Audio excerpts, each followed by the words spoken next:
Hi, everybody. Welcome to the Square Roots podcast.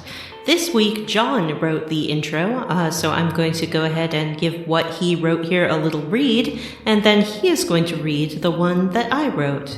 Here we go. Last time on Square Roots, space, the Beltial frontier. These are the voyages of people who wear belts as a top. Last time on Square Roots, we get to know Jack, pull a classic prison break, and pop open a can of fresh new Krogan. Later, we reunite with our long-lost love on Horizon, but they totally neg us. Whatever, Caden. It's not like I don't have options. I have a ship full of Xenodick just waiting to ride. Blast off, baby. Blast off.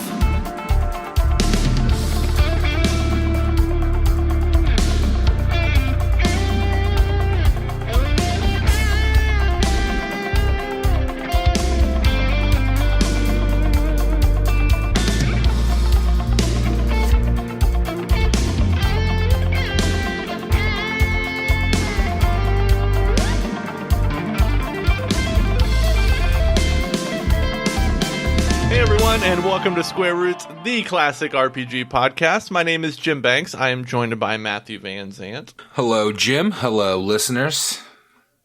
John, the Justicar Brandon. Come to me. Ooh. She does. That's one of her things. She has pull, and she likes to bring people towards her. I just started using her. She's great. She's one of my favorite characters. Although they're all pretty good. I can't wait to talk about her and the stupid oath she makes you that allows her to completely disregard all of her religious beliefs and her important, blood oath that she's taken so that she can help you kill petty criminals for funsies. Listen, she's Basat Gesserit. What's her name? Bene Gesserit. Yeah. And Gesserit. She's Aes Sedai is what she is. Also, and I know it's a little too early to be starting it on things like this, but I also gotta say, sometimes they treat the force powers in this game like it's like a cool mystical thing, but then we also know that it is just like telekinesis. It's not really anything special or important or really that interesting. We still have a fourth person to introduce? I still yet to introduce Vanessa. Oh, shit. And Vanessa. I'm Vanessa. Weigh in. I can speak. Do you want to weigh in? Yes, I can't believe that you don't think that telekinesis is anything special. Well, he can do Like, it. that's a hot take. In this Just to be world, like, telekinesis, whatever. in this world, in this galaxy, In this economy, you got me. Telekinesis in this economy? But it's weird because this game walks a real like Star Wars, but the midi-chlorian version of Star Wars. It's real like I don't like this level of science about my mystical powers. It's not a mystical power anymore. I think it's cool though that they have like biotic implants that give them cool powers and that may or may not like be accepted by their bodies. Mm-hmm. Mm-hmm. Yeah, we'll find out more about that. Is that everybody? No, aren't the Asari like naturally biotics? Yeah, I think they have natural biotics. Well, I think it's all to do with the EZO on the planet, because EZO exposure... Stop saying EZO. So what do we do on this podcast? Well, I found a lot of Ezo. We play and talk about your favorite classic RPGs like Mass Effect 2. How many chunkers at a time? One chunker at a time. We do. That is what we do. Now, That's we our did dumb get way a of review, saying. Uh-oh. a really glowing review I don't. that said one of their favorite things about the podcast is how two of the hosts talk like children's show hosts. Nobody said that. Now, Vanessa, do you know who they could be talking about? It's me and Vanessa. Let's look at the clues. It's me and Vanessa. Well, there are 4 hosts. 1, 2, 3, 4. Oh, she said But the word of the only- day, 4! Oh, my God! Did we lose Vanessa? Geez. I don't know what just No, happened. I'm just thinking about how I would love to be a children's show host. Yeah. You know, like that, what was that show called? Gullah Gullah Island? That ship slapped, and I want to pilot it. See, I was thought they a were good talking show. about me because I've been listening to too much Paul F. Tompkins and now like starting off the show with a Paul F. Tompkins theatrical introduction. I assume that it was Vanessa and I and our tendency to like drop words when we're being goofy. That's also a good one. Jim, do you want to make the case as to why you could be the children's show host? I'm definitely not, though. Can I quickly make the case for why I'm not comfortable ever talking about this on the show? I hate dragging reviews. We're not dragging them. I love it. Reviewer, thank you for reviewing, and I'm sorry that my co-hosts are monsters. See, I think they meant to give us 5 stars, but they said they gave us 1 star and couldn't recommend the podcast. But I think that they meant to type couldn't not recommend the podcast and meant to give us 5 stars. Please cut all of this from the show. This is not okay. This is bullying. This is cyberbullying. I can't recommend the podcast, but here are the things I enjoy about Yes, it. enough. He forgot to write enough. Yeah, I get it. And to talk about how much he love it when I do a talk like this. Yeah, or when I'm like, hello, listeners. You're very How good are at that. you? What are you talking about? Everyone loves that. I thought so, but now I'm worried because this guy didn't like it. It was me and Vanessa Maybe they were he talking did. about. Just imagine that it was someone you don't like that left the review. Hey, why don't we level up? Yeah. Hey, let's do that. Let's talk about how we level up this past week before we start talking about Mass Effect 2. We already started talking about Mass Effect 2, so... Oh, I'll go first. I've been John and I were talking about this before we went on the air, but I have been raking in the achievements on Xbox because I have just been plowing my way through some old games. I got the Tomb Raider like reboot games from the Microsoft Store for like $3 a piece a couple weeks ago. So I beat that one. I played through one of the Gears of War games, which really sucked. I played through... What's that? Was it 5? No, Judgment? I had never played 3. Okay. So I played 3. It's not good. But I have played 4 and 5. And I played Little Nightmares. I started replaying Final Fantasy 9. So I've been racking up the points, and it makes me so happy to know that John is jealous of my. Well, it's my anxious points. because, like, the first thing that the Xbox shows me when I turn on my Xbox is that Bim Janks is like 400 points ahead of you for the month. It's weird. It does this like competition between you and all your friends to see who can get the most sweet Chivos every Yeah. month. And yeah, it's hard to keep up with Jim's Chivo score. I've been destroying the Chivos. So what's the best old game you've played other than I Mass really Effect? enjoyed playing Tomb Raider, and I just got to the point. Well, I beat it, and then I went back and did the optional tombs today. But when you fully level up your guns and then get the the pistol expert, shotgun expert skill things. You can do finishers on enemies that it's shocking how violent they are. Like, when you can disable an enemy so that he's kind of crawling on the ground, and you run up to him with your machine gun and lift him up with the barrel of your gun, in his stomach, and then shoot him, and you put bullets all the way up his torso into his face. And then in the shotgun one... This is the first Tomb Raider? Yeah, and in the shotgun one, you put a shotgun under a guy's chin and, force him up on his feet and then pull the trigger. I kind of wish you could do a pacifist run with those games. Yeah, I 'cause know. There's feel no stealth option. There are a lot of little arenas in there where you're forced to kill everybody before it lets you move on. Yeah, it's weird that the Tomb Raider games are they're too murdery. They're Why is there so violent much as hell. murder? How about Like you in just the put quick some time monkeys in things? there? Yeah, the Laura Croft death animations are shocking. Oh, yeah. They're awful. Yeah. It's like now you'll watch Laura be slowly choked to death in a realistic and graphic manner. She'll be crying and sobbing and snotting and screaming for her mother. It's great. Is she Lara's sister? Enough with your Lara Croft gatekeeping. I'll call her what I want to. Okay. They call her Laura. In the games. When I was a kid, I had a stepsister named Lowry. Lowry. Lori? Yeah, Lowry. It's Yeah, a but it was normal like name. L-A-U. It was Yeah. weird. That's a normal name. You're a normal name. Thank you. I am, though. Her name was Lori. What a freak. Can you imagine? Her name was Jane. Oh, man. Who wants to go next? John. John wants to go. Well, I too have been playing old games on my Xbox because nothing new is coming out and Cyberpunk is broken, so I don't want to buy it. And I've been messing around with HDR games, and like HDR is a way of showing super bright and super dark colors at the same time on your TV. And it's like, normally in SDR games, like, which is what you normally have been seeing, there's not that much difference between the darkest spot and the brightest spot. And they're like, if something gets too bright in a game, it just kind of cuts off and looks like plain white. So there's not a lot of detail.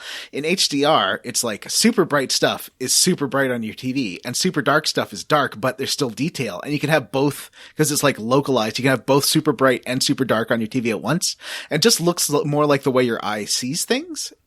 And in movies and TV shows, they do it in HDR now, but it's subtler because they don't want to like have it dominate. You don't want to just see this effect. But in video games, they're like, fuck it. We're just going to max out that HDR, and like Forza Horizon 4 looks incredible. Like the dawn sky is bright and shining over your car, and your taillights are look so good, and all these games just look really, really cool on the new consoles. And I bought a $350 TV. It's not like a crazy expensive TV, and it just looks like I just sit and watch these games because they look. Would the members of the AV Club please report to the lockers?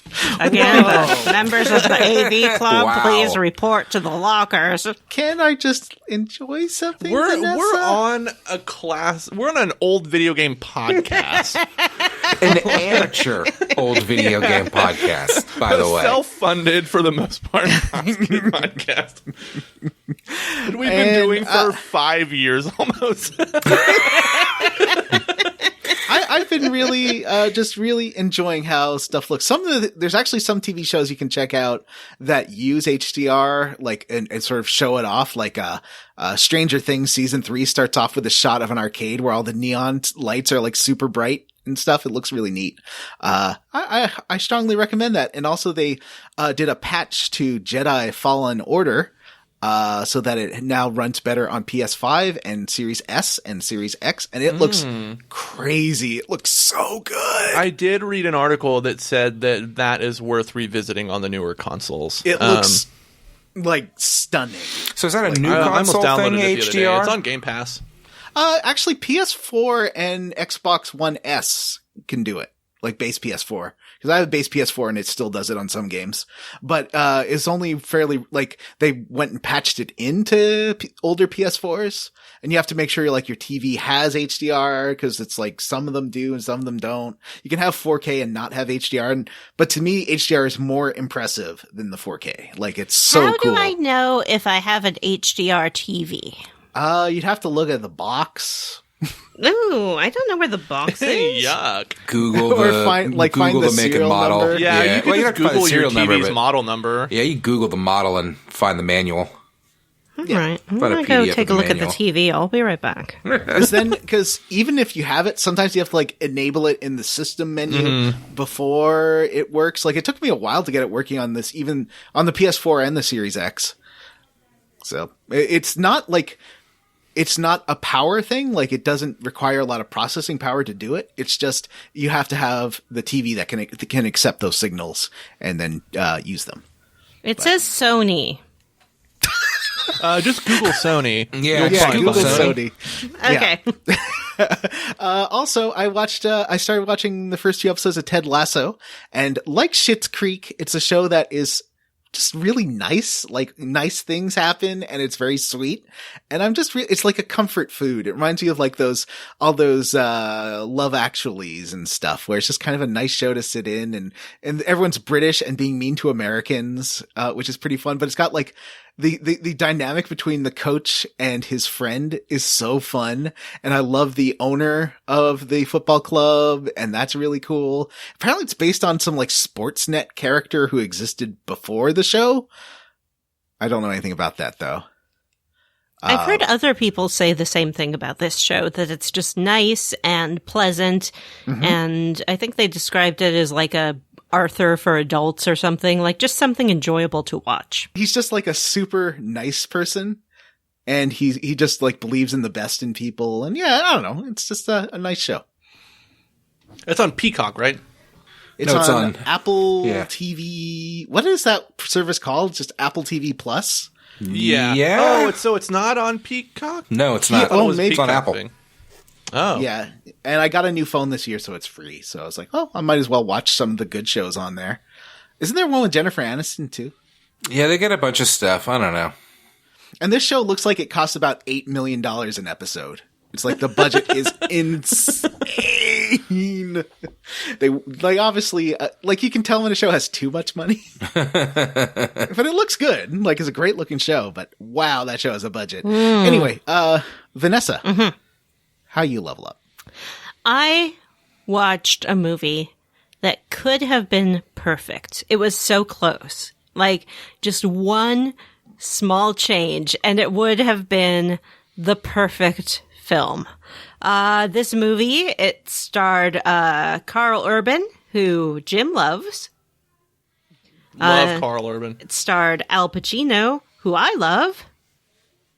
And Oh, you watched that Dread with Carl Urban? Awesome. and it starred Brittany Snow, who you may know from Pitch Perfect or other comedies. She's a good comedic actress. Very good timing. Good so singer. this movie, it was a thriller, and it was called Hangman. And the general premise of this film is that there is a serial killer on the loose, or a spree killer, it depends on how you look at it. And each of his victims, he hangs them, and then he carves a letter onto their chest and leaves a clue that's like a blank hangman game, and it fills up with letters as the film progresses. And I would say until about the last third of this movie, and this is what would have made it perfect, the letters work out to perfectly spell the phrase, avocado nom. And the whole time I was watching this film, I was like, it's going to spell avocado nom, and it's going to be the greatest reveal in cinematic history. My friends, What? it did not spell avocado nom. What was it? What did it spell? I don't know. Who cares? It was terrible. What? You It don't was one of remember what the it- worst movies I've ever seen in my entire life. You sent me a clip of dialogue from the show, and it was like, it looked like a group of like, I don't know, forensics people talking about a frozen body. And Al Pacino has a line that's something like, you know, when I want to keep a beer cold, I'll wrap a wet paper towel around it and put it in the fridge. Yes. And one of the other people was like, do you think that might be what's going on here? And it's like, what are they even talking about? But you have to deliver it the way he delivers it. Al Pacino's performance has two hallmarks. One is a almost unintelligible Southern accent. And the second is to deliver each line as if the words are not connected to each other. So he'll say, well, I will keep a beer cold. I wrap a paper. It's like he's remembering the Towel lines as he's around. saying them. It. Put it in the freezer. I legitimately turned on subtitles just so I could understand what he was trying to say. It is the most mumbly performance I have ever seen. The script is terrible. I'm sorry to the writer. I am so biased because I was so ready for it to spell avocado nom and be the greatest film reveal of all time. And it just wasn't. It just wasn't. Why avocado nom? I don't understand.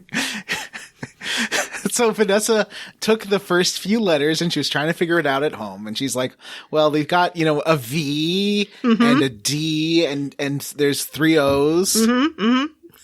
And so she's like, avocado nom. I got it. Yeah. It was like, what word in English has a V as the second letter? I mean, there's very few of them.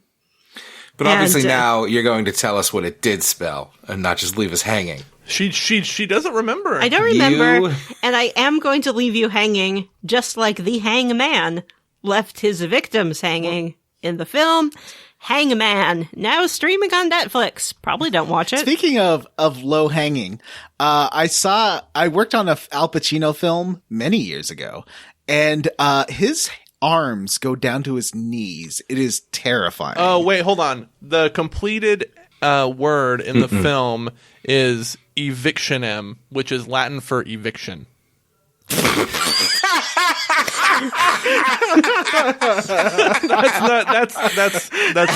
That's from the movie.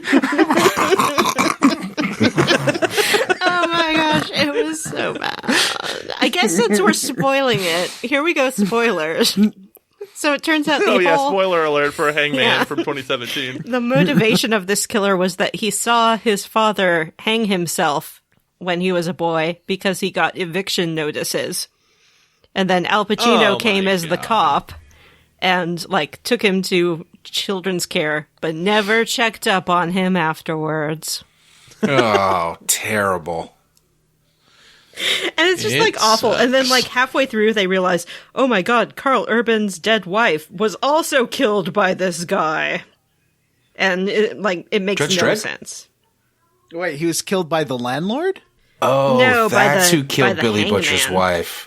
Oh, Not okay. the Superman. Is Carl Urban, is he from New Zealand or is he Australian? I believe He's he's English. from New Zealand. Oh, I thought he was English. No, he was on Xena in 4 different roles. That means nothing to Yeah, me. he was Cupid. We've talked about that a few times. He was is from New Caesar. Zealand. Yeah. There are only so many actors in New Zealand, so they all had to be on Xena multiple times. I assume that if they show up in the Lord of the Rings films, there's a good chance that they're from New Zealand. That's true. And that's the case with Carl Urban. Except that none of the hobbits are. But Taika Waititi isn't in the Hobbits' movies. That's very true. He's the most famous New Zealand guy of all. Well, this big cast, they cast a lot of their main roles, in LA, in England, whatever they want to do, right? But then they get out there and they're like, oh, shoot, we forgot to cast Faramir. We'll bring in the locals. And then they had to choose out of them. So Faramir, that guy's also from New Zealand. David Wenham.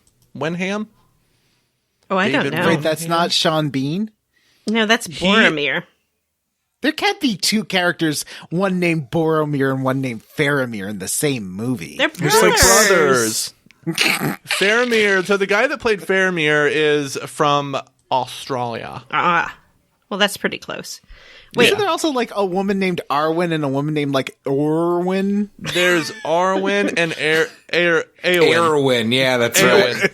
Oh, Eowyn. Whatever. Fuck off, movies. One of my favorite lines from the 3rd movie is when that king guy is like, Eowyn, my body is broken. Wait a minute. I thought Carl Urban played Faramir. No, David Wenham did. Carl Urban played the Rohirrim guy. What's his name? From Gondor. Or not Gondor, from the other fucking made up kingdom. I don't know. From the, you it just called? said it. The Horse Lords. He played he was But part what's of that country called? Rohan. Rohim. What was his name? He was the leader of the Rohirrim from Rohan. What was his name?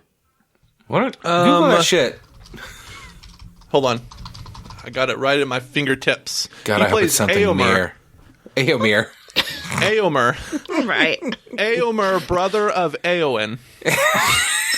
But not related to Boromir. Or No. well, he sort of So- is because Eowyn marries Faramir. So then he becomes the brother-in-law of Boromir. Yeah. So Eowyn marries Faramir, who's the brother of Boromir, who's the son of Denethor. Did y'all hear about that Okay. Lord of the Rings show? Did y'all hear that it's Yeah, going to it be about? sounds It's pretty like, cool. does it? Yeah, I can't wait to see Numenor on this on the. Can't wait to see Fancy. sexy Shebob. Jim's The what? favorite Sexy character Shebob? in the Lord of the Rings series. What's the giant spider's name? Sexy Shebob? Shelob. Shelob. Shelob.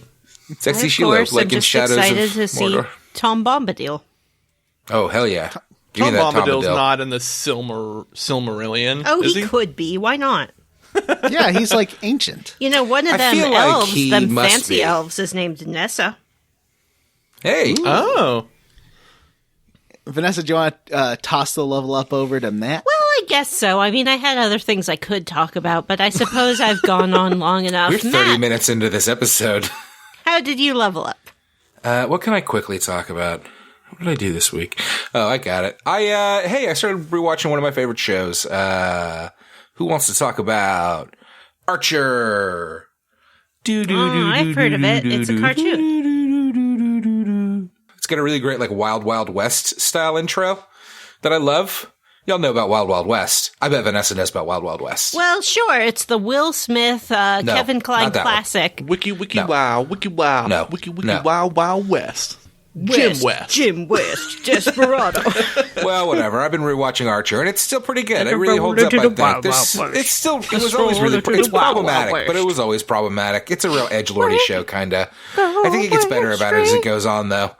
And you know, the heroes are, it's very much the heroes are the villains of the show type of show, but it's a lot of fun, and it's very funny. And God, I'm in the season where they stop being spies, and I mean, clearly the creator, I think, was flat out like, I'm out of spy stuff. I'm just gonna start doing weird shit. So this is the season where they are like drug lords, and then I think the next season is when they are in L.A. as like private detectives, and then Archer goes into a coma, and there's a season where it's like an old Indiana Jones style thing, and there's a noir season, and then anyway, Archer, it's good. It's a good show. Jim, do you not watch Archer at all? Have you never seen it? No, I've never seen an Archer. It's always, I get ads for it all the time. It's great. But I've never taken the dive. I feel like the first season's pretty rough around the edges, both in terms of being kind of like pretty problematic in some regards with some of their jokes and stuff that they wouldn't do today, but also just kind of like figuring it out. All the characters are real flat, and it's just kind of jokes. And it's not until like the later seasons, like say season 2, they figure it out by the end of season 1, I think. By season 2, it's a pretty well-rounded show. That's a lot of fun and really funny and goofy and violent and gross and stupid. I can't watch it when my kids are home. It's one of those shows. I'll pass I it did off. like C-Lab. Oh yeah, that was one of my last episodes I watched. I think it was one of the end of the seasoners where they go to C-Lab because it's the same guy, right? From C-Lab. Yeah, it's the same guy that did C-Lab. I loved C-Lab, and I loved Frisky Dingo. It's funny, I've been watching this guy's shows for like 20 years at this point.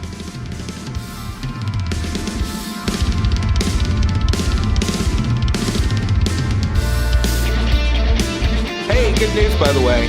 I did squeeze in the last mission. That's right, gang. I did play this entire chunker. Wow. good job. Woohoo. It turned out that I had already done a good chunk of the legwork on the Thane mission, and just kind of had to go in and kill a bunch of people and It's then not leave. that one's not long. I failed the Thane mission like 4 times. I die Ow. all the fucking time. Well, I didn't die like when you have to follow the guy around. I kept losing him. Did you put on the good armor, Matt, now that you got all the DLC? I did put on the good armor, and I did actually the blood armor. You mean? I put on the Kestrel armor because it ups your shields. Yeah, I got the collector armor that ups your health, I think. I get caught on the geometry a lot. I literally get stuck just like trying to get around a corner to get into cover. He'll just hang on something and then a million blasts will hit me and I'll die. And I'll be like, wow, cool game. This is a joy. I really regret not being sniper class because I know how to play a sniper in Mass Effect. You just hang back and shoot shit. But in this one, I gotta rush in. But you got a third weapon in the collector mission. So I was like, I'm going to get that sniper rifle. I didn't get the sniper rifle. I got the assault rifle because I thought it would be more versatile. And there's a lot going. But I can't just change playstyles to sniper. I'm not built to be a sniper. Okay. I don't know. I just got a sniper rifle just because there's so many like long, far away people that you can snipe. And that's why I got the assault rifle. You can snipe pretty well with the assault rifle. It's better than the Matic assault rifle that you get with the DLC pack you got is pretty great. Yeah, but I still died a ton in this one just because of, like, literally, like, you'd hang on something or somebody would hit me with a power that would pop my shields, and then I would get shot by 1,000 guys in the opposite direction and be like, what just happened? I was fine a second ago. I was crouched behind cover. A couple of powers that will push you out of cover that are really annoying. Yeah. I use them against them all the time, so I know them very well. Yeah. So, let's start off with the Assassin. This is one of the dossiers we get of people to recruit. So, this means we can head off to Ilium. Oh, speaking of getting stuck on geometry, after I finished the Justicar dossier and I hadn't saved and the last autosave was 45 minutes before, I got caught on geometry and was stuck walking on a table I shouldn't be walking on. And I had to me on Ilium. Me too. It was on Ilium by all the stands. Yes. I was walking by one, and then my character ended up on top of one, and there was no way to get off of it. I just had to quit and reload. Because all my party members were caught on there too, but one of them managed to walk off, so I walked the direction she took, and there's a little area you can get off on. Yeah, that happened to me twice in the game. Once on Ilium, which I couldn't find a way off of, and then once again on I think it was Omega. It's my save before that was 45 minutes before, and I Yikes. just I did not want to read, but I managed to it's on my stream. I just figure out how to get out of there. It was pretty rough. So we start off with the Assassin. So we go off to Ilium. When we get there, the lady who greets us works for Liara Tassoni, who you might remember from last game. I remember her. She was an archaeologist. Mm-hmm. She keeps your artifacts warm. My characters immediately started kissing. Oh, so I totally forgot that I didn't romance Liara, and plus I didn't import a save game, because if you are wearing any of the suits that come with a helmet, Liara and you will start kissing with your helmet on. Oh. And so it's Liara's sticking her tongue onto this metal plate of the blood dragon armor. It's incredible. Yeah, they just say hello, and then they just start making out. Well, that's hot. Oh, yeah. It's better than the greeting Caden gave me. That was kind of this shoulder that was very cold. He gave you the cold shoulder, Vanessa. That's what I'm saying. I don't care. Oh, you can get him back next game. You can. Oh, except for we know there's something that happened. We'll talk about that in a later episode. Let's just say some photographs of Caden were gently laid down so that they weren't visible and could not watch what happened. Look away, Caden. Look away. So, there are some side quests you can do immediately. You can start helping out Liara with the Shadow Broker if you have that DLC. There's a quest where you can, they talk about how indentured servitude is contractual and legal on Ilium. And there's a Quarian who got stuck and out of money, and you can either help her get a job so that she can work her way back to freedom, or you can buy her and set her off for freedom yourself. Did any of you do this side quest? Yes, but I didn't do it very well. What did you do? Well, I tried to go talk to the lady who they wanted to hire the Quarian, and she wouldn't do it. So then I had to go back and talk to the lady, and I'm like, she won't do it. Why don't you let her go? And she did, but she did it at a loss. So what I did was I talked to her potential employer and was like, what? So you don't, are you saying you don't want aliens on your team? She said, no, I just don't want to, we don't believe in slavery and we don't want to hire. So you're saying that you're too good to work with non-Asari. Lady, everyone, this lady says she won't work with other species because she thinks they're inferior. She's like, wait, no, I just don't want to have slaves. And fine, I'll hire her. And she does hire her. It was pretty funny. I guess my ending was better than that, even though her contract holder had to take a loss. Now that I think about it, I'm being extremely problematic. Well, couldn't you have just bought? I thought you could just pay for her. I wasn't going to do that. I'm not a You need your slaver. money. I'm not going to buy a slave. No, but you buy to release. You aren't buying for the services. Well, I didn't. I instead convinced her to nullify the contract. Well, that seems fine. Yeah, she got 80% of her contract price back, and maybe she'll think carefully next time before brokering in Quarians. There was a great conversation you can have with an Asari who, she's a bartender and she talks about how her dad was a Krogan. So she says all these Krogan things. She's like, just really hit you in the quads and stuff that I really liked. Yeah, that and she's was cool. like, and her mom, I think her mom used to be a Justicar, and she's like, yeah, sometimes she's wearing those Justicar leathers home.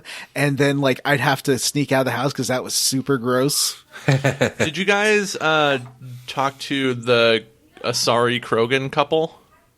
Yes. I saw the Asari Turi. Oh, yes. Yeah, tell us about that. I'll tell you about the other one. Yeah, so you have to. I think you're convincing the Asari to like stay. You can either persuade her to break up with the Krogan or to stay with the Krogan, because I don't remember what her deal was. Do you remember, Vanessa? Yeah, Why she was he was considering trying breaking to woo her by reciting poetry, and she was not into that. But she liked him for how rough and gruff he was, but she was concerned, I think, about having Krogan children. Well, because he thought that he was going to have like real Krogan children. Yeah. But they sort of just use Krogan DNA to mix and match Asari DNA. They won't be genetic relatives of his. All and she was Asari worried. children are Asari, not Krogan. And she also said, Krogan live a really long time. It's not like, getting together with a human where if you don't like them, you just wait 100 years and they're dead. So It was funny. You can run into them again on Tuchanka. So I convince her to stay with the Krogan, and when you get to Tuchanka, they're there on like the landing pad, and you can listen to some of their dialogue, and she is basically like, "This place is disgusting," and he's like, "No, it's great. You're gonna love it here. It's really funny." I did tell them to break up because I wanted those sweet renegade points because I need all the renegade points I can get basically. So I'm being a super jerk this chunker. I think there's Matthew said he was uncomfortable with some of his choices in this chunker. Yeah, I was. I did not like a lot of this stuff. Did you like punching someone out of a plate glass window? Because I thought that was great. Yeah, that was pretty fucking great, actually. All right, so our first mission to find the assassin. You find this lady who is, where is this? He's held. So you find out that he's holed up in a tower. There's a lady who's like a white collar worker named Serena, and she knows where Thane is because she helped him get there. And she's like, yeah, she's trying to assassinate an Asari named Nasana. Are you going to stop him? And you're like, no, I don't really care about that. And she's like, oh, okay, well, I'll take you there then. So she like gets in her car. She takes a break from work. I like her because she just seems very bored and annoyed. So you get to this, she's like, there's two towers there. One's under construction. So she'll drop you off at the one under construction because that seems more likely to be empty. And that's probably where what Thane would do as well. So you get there and it's full of Eclipse, lots of Fenris and Loki mechs. And I did unlock a ability, AI control, which I used a lot this junker. It was a lot of fun. Ooh, that so sounds I can fun. like make mechs do what I want. You can get Tali, that power pretty much right away. So if you want to try it. Yeah, it's pretty cool. And, you find some injured Solarians. Basically the Eclipse has been shooting down construction workers. Willy-nilly. Anyone who hadn't left the building, the Eclipse are just straight up murdering. And as you further go up, you'll find another group of Slayers who are locked in a closet by this assassin named Thane. There's a Paragon or Renegade choice here where you can knock the gun out of the guy's hand. That's pretty fun. I definitely did do that. I just talked to him very nicely, and he dropped it. So did I. Yeah. I just took him out. I mean, I didn't kill him. Yeah, I just punched him right in the tum-tum. So there's another great scene as you're climbing up where there is, you sneak up on a mercenary who's bragging about how he doesn't need backup, that he's going to take care of all these, people himself. And you sneak up on him, and then you can like try to get info from him, but he says he won't tell you anything. And as he's like telling you off, you get the renegade option to punch him through a plate glass window. Because he's like, I won't tell you anything. And if you pull the renegade trigger, you're like, how about goodbye? I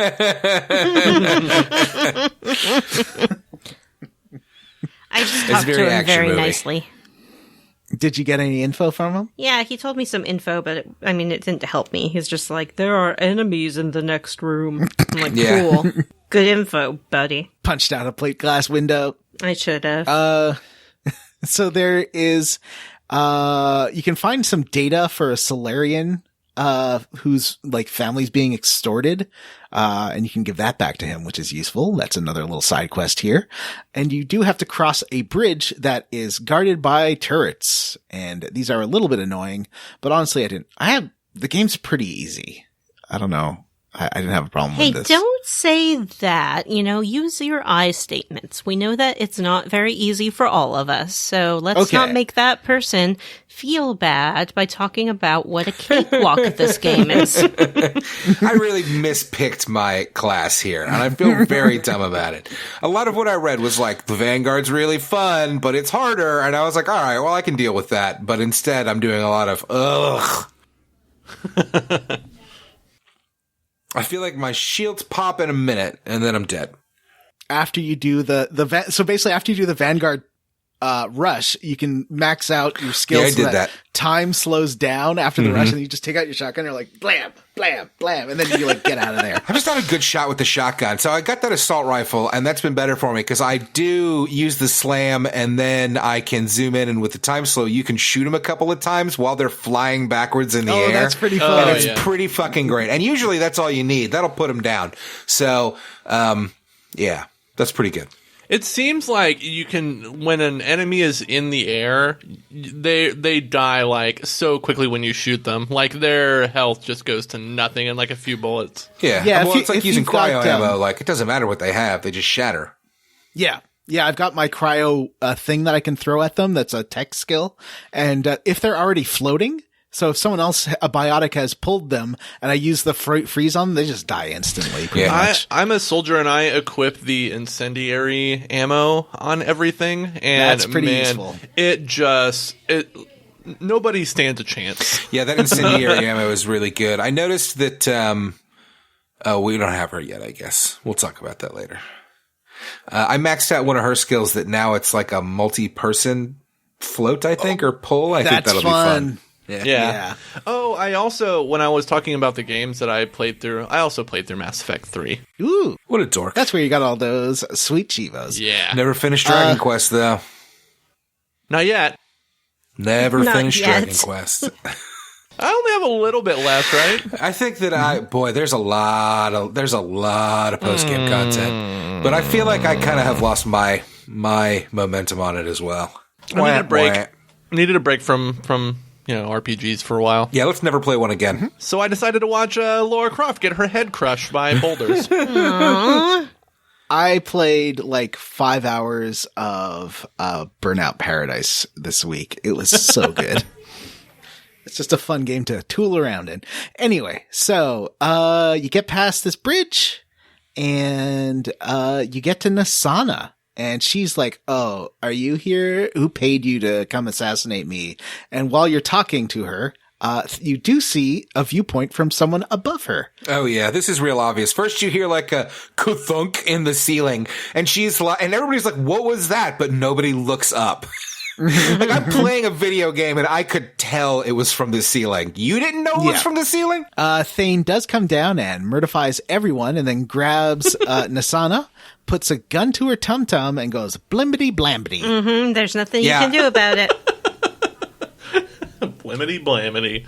He prays over her and then tells you his deal. Yeah, he's like praying, and you can be nice and be like, "Hello?" Or you can be like, "Don't ignore me, I'm standing right here, you with your stupid prayers." And he said he's praying for the wicked, and then you're like, "Nasana doesn't deserve prayers." And he says, "I'm not praying for her." Ooh. I want to see more of this alien race. They're cool. I want to see more of him too. Yeah, he looks good.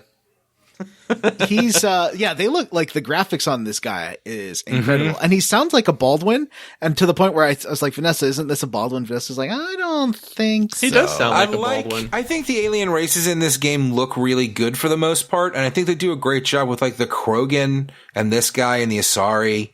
I think they're all pretty great, but you know what I notice is really missing is there's not a lot of fuzzy aliens, and it kind of bums me out. Yeah. I want a fuzzy friend. Fuzziness is like a shader thing that was like computationally expensive. Get away from me, Vanessa. What are you doing? Creak. Who opened that locker? It just opened on its own. Like magic. Knuckle crack. So I'm just saying that fuzziness is cool, but newer systems.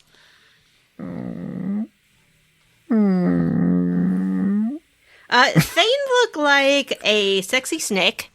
He is green in the head, and he has like a, I don't know what it's called, on like a cobra sort of hood.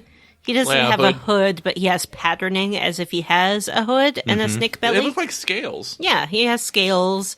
He's got like yellow highlights on his face that look pretty good. Mm-hmm. He has and big wet fish eyes. Big wet black fish eyes, and he has big green lips with like a split down the middle of them, and they look kissably soft.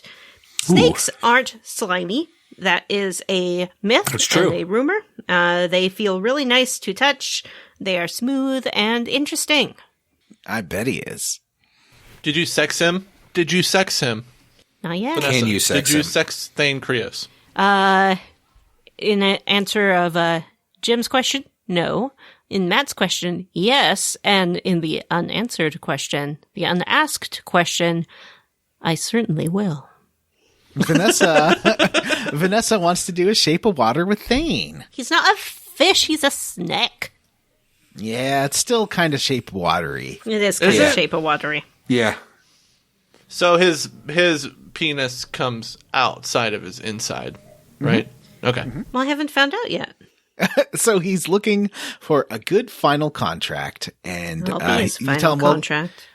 this is going to be a suicide mission. He's like, well, that sounds perfect because he's dying. It's so romantic. He's a tortured, dying assassin. Bum. He's a real Why dork. is he dying? Is he like afflicted with something? Mm-hmm. He is, and you find out you get back on the ship, and then Jacob's like, "Oh, who's this asshole?" Yeah. Like, whoa, Jacob, this is just I know this guy. He's a dick. I'm like, what? Why, Jacob? He's like, he's an assassin. Assassins are scum. Whatever, terrorist. He's real space proud, you know? Him and Miranda, they are real space proud. I like them both. Look, if you look past their politics, they're Oh, really boy. good people to get gosh. to know. Oh my god. You know, it's not their fault that they fell into this elusive man rabbit hole and started That's watching a true, bunch though. of elusive man videos on the space web. Yep, on space YouTube. You get you either like tell off Jacob or tell off Thane, or kind of tell both of them to be cool. If you guys could pick one of these Mass Effect characters, if you could just like quantum leap into their bodies to live their cool space life, which one would it be? Can I pick Shepard? Sure. Can I Joker pick seems to be Nifty having Cal? a good time. I like old Joker. Nifty Cal's like great, but we haven't met him yet. I guess I would pick Kasari, is that her name? The thief lady? Kasumi. Kasumi, yeah. Kasumi seems I like she like has a good Kasumi. time. Yeah. I don't like have those sneaking. yet. I don't have any of them yet. I think I'd also pick Kasumi. I don't know who Zaid is, so maybe I would like He him. but- sucks. Yeah, maybe he sucks. He sucks. Yeah, he's not. What's not his my deal? favorite character. What's his deal? He doesn't have one. He sucks. He doesn't have a deal, like a thing. He has a thing. They're just and like, it's this dumb. guy's the What's- best. What's his That's job?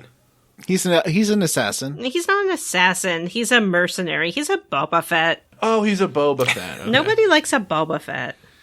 Yeah, I What? mean, Everyone loves a Boba Fett. Ugh. people I like don't really love a Boba Fett, to be honest with you. I like a Boba Fett. I like a the- Mandalorian the- way more than I like a Boba Fett. That's true. But what about a Django Fett? Mandalorian I like is the a Jango Boba Fett even less. What about a what's his name from Justified? What about a Timothy Oliphant? I like that. I liked that quite a bit. Did you finish Yeah. that season? Y'all should Not stop yet. talking about this now. Okay. So, where is it? So the next dossier is I like the anything Justicar. with a Timothy Oliphant. It would be great if just like one of the dossiers was just Timothy Oliphant, and you Yeah. had to go to Earth to recruit him. I would romance Timothy Oliphant every time. He's been cryo-frozen since 2020. Yeah. He's just been cryogenically frozen to preserve his handsome visage. I mean, they could use Seth Bullock from Deadwood, and you could have a real cowboy on your crew. That would be pretty fucking great, actually. The galaxy is in dire need of a hero. It's time to unfreeze Timothy Oliphant. And there was a season 1 Next Generation episode where it's like they got some Southern, this guy who talked like Colonel Sanders, and it was a whole thing. What? I mean, didn't that type of thing happen pretty frequently in that show? Yeah, Mark Yeah. Twain was on it all the time. Yep. I remember Mark He's Twain. on a 2-part episode.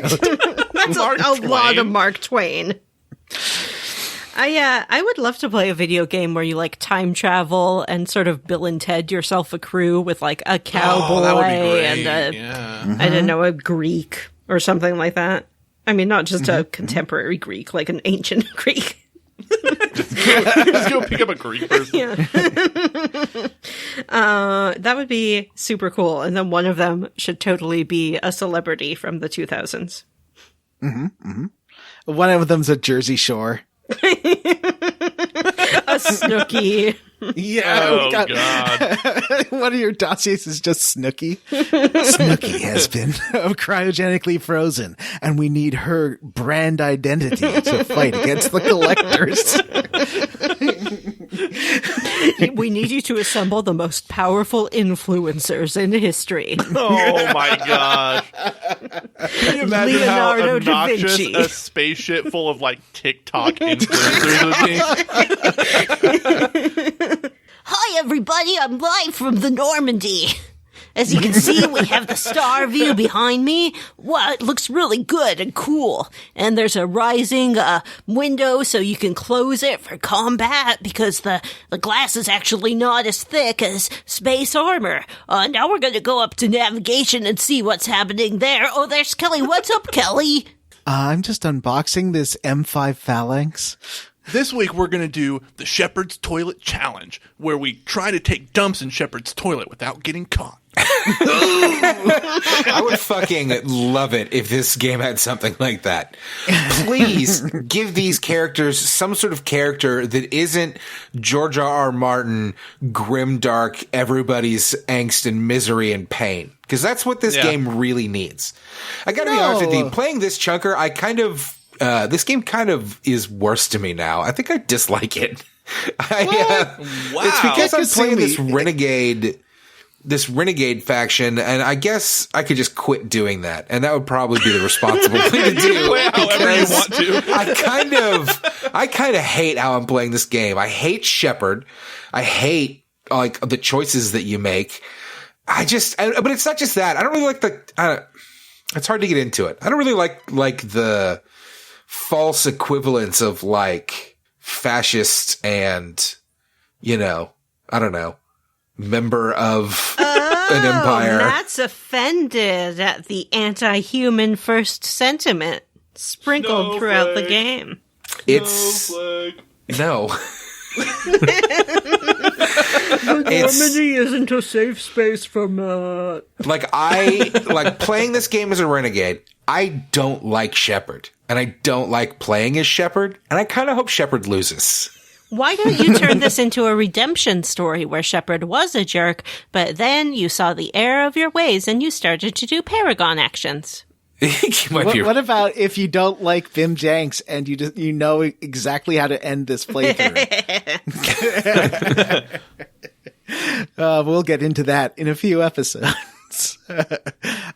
So you go to talk to Officer Dara. That's who Lara said would know about the Justicar. And she's like, oh yeah, there's a Justicar. She's here and she's a bit of a headache. Because Justicars are like specters, but Asari. But they're also kind of like warrior monks. They're kind of a weird... They're kind of a Jedi. They're 100% Jedi. Yeah. Because they have a righteous path. They're kind of like the, I always forget their names. The warrior nuns from New Star Trek who are super cool. Let me look it up actually. Picard warrior nuns. I mean, we talked about it earlier. She's an Aes Sedai. Kawat Malat. Kawat Malat. Who are super cool. Quat Malat? Yeah, the Kawat Malat are what they're kind of like too. And, yeah, Vanessa, you should definitely watch, Picard because I think you'd really like Elcor. I've told you I can't do it. I don't have CBS All Access. All right, that's right. Anyway, CBS All Access, sponsor our show, and I'll watch Picard. So the Justicars are a religious order, and they have full authority of the Asari's culture, I guess, as government to basically do whatever they want to solve crimes and get their man, so to speak. By man, I mean person. You get to the spaceport area of Ilium. And there is a Volus there named Pitney 4 who really wants to get out of there. His partner has been murdered, but the police, this police detective Anaya asks him to stay because he's like the prime suspect. And Pitney's like, yeah, but there's a Justicar investigating this. And if there's a Jedi investigating this, and if she finds me, she's probably going to murder me even though I didn't do it. Because Pitney's pretty sure it was mercenaries who was killed by his partner because he was killed by a shotgun with these special biotic bullets, which is an Eclipse standard. You talk to the detective about the crime, and this is very KOTOR-y, and I love it. Yeah. So you talk to the detective about the crime, and she's just letting the Jedi handle it and stay out of her way because she doesn't want to be killed by the Jedi. Mm-hmm. Jedi will kill anyone who stand in their way. Just wait. That's more of a Justicar thing than a Jedi thing, isn't it? Well, yeah, but you were calling her a Jedi. I was just, going with with the flow, man. Matt was telling me to call her. So she's a Bene Gesserit. Mm-hmm. She's a Kawat Malat. And listen, Dune is more relevant. That Dune movie's coming out soon. Is it though? Yes. Yeah, it might get delayed so it can be in theaters. It's not. Hey, did you hear that they pushed King Kong versus Godzilla up to like mid-March? Yeah, it's going to come out in March now. I'm super excited to watch that. Also, there likely was terrible movie. There was an Entertainment Weekly feature about the new Mortal Kombat movie too. And I did like say, so like, on my stream, I was like, oh yeah, there's this really cool order of warrior nuns in Star Trek. They're called the B'nai Gesserit, and Star Drifter's like, I'm not going to take your obvious attempt to troll me. And I was like, oh no, I wasn't trying to troll you. I was just mixing up Dune names and Star Trek names. She is letting the Justicar work on this crime because it's involved in what she's trying to do. But you can go into the crime scene and then you can find some stolen goods, and then you run into the Justicar, who is talking to an Eclipse lady, and she has maybe the best entrance in the game, where you like see her running up, and then there's the Eclipse lady is on a floor below her, and she just like holds her arms out and floats down to the floor towards her. It's super cool. It's super cool. It's super badass. My only problem is that she does not have a shirt. She is wearing spandex. Yeah. She's wearing a very, very deep V shirt. Once again, her breasts seem to be held up by biotics, because that is not something that, although she's not human, so maybe Asari do have very firm hard breasts, but they don't move at all, and they definitely should, and it's weird. Can I tell you about how I met Samara in real life? Yes, please do. I was at PAX 2010 with my friend, and there was Samara just hanging out, and she was the voice actress of Samara, who also was the visual model for Samara. And fans this was like a fan thing where they Mass Effect fans gave her money to show up and like paid for her to have the best prosthetics I've ever seen. Like, it was like there was an Asari walking around. Oh, that's awesome. It was super weird. Wow. That is pretty cool. Perfect. Like, it was incredible. You just like turn a corner and see a real Asari next to you. It was so weird. So yeah, I have met Samara. Y'all ever seen that animatronic cosplay of Rex that someone made? No. It's pretty cool. Really good. It moves, it talks, it makes little gestures, it has expressions. It's bananas. We'll have to look that up later on, or you can send us a video. I'm very interested. That's pretty cool. John, I would love to see pictures of this Asari. I think I bet he would. In Greg Bailey's like list, he showed a cosplay of Samara, and I believe that's the one I saw. Because I think it's that one, because it's like professional. But I'll find pictures of her. I think it was the voice. It was either someone they hired or the voice actress, but I'm not 100% sure. Anyway, so she's there, and then she's like sassing out this Eclipse lady's being sassy to her, so she knocks her down, and then she does step on her neck a little bit. Rude. Yeah. Now, this is another cutscene power thing, because you never see Samara and walk around by floating. Really? Yeah, except in cutscenes. She does not do this a lot. She's pretty hardcore. Yeah, she's one of the more fun. Her and Jack are both really fun to have in your party because they're always pulling people. And they're I imagine that having the two of them in your party is just like a fucking biotics party. Yeah, you know what? I think I should do that next time. So you talk to her, and she says she's like, yeah, I'll totally join you on your mission. I just have to like finish up here because I am chasing a criminal, and the criminal has been put onto a ship by the Eclipse, and I just need to find the name of this ship, and maybe Pitney 4, the Volus, will know it. Also, the cop, Detective Anaya, comes in, and she's like, so I guess I have to arrest you because you're interfering with my investigation. Please don't kill me. And Sarah's like, I gotta. It's just a thing we gotta do. And if you don't let me, I'll give you, according to the laws of the Justicar, I can give you a day. But after that, I'm going to have to kill you a little bit. I'm going to have to kill you a little bit. And then you're like, hey, I've got an idea. how about I find this information for Samara, then Samara can come join me and she'll get out of your hair. And I was like, all right, that sounds pretty good. Go talk to that Pitney 4. And Pitney 4 is like, okay, I do know I have been working a little bit with black market stuff for the Eclipse. I've been hiring them to do things, illegally druggy things. So yes, I do know them, and I did make a copy of the key they gave me so you can get into their secret base.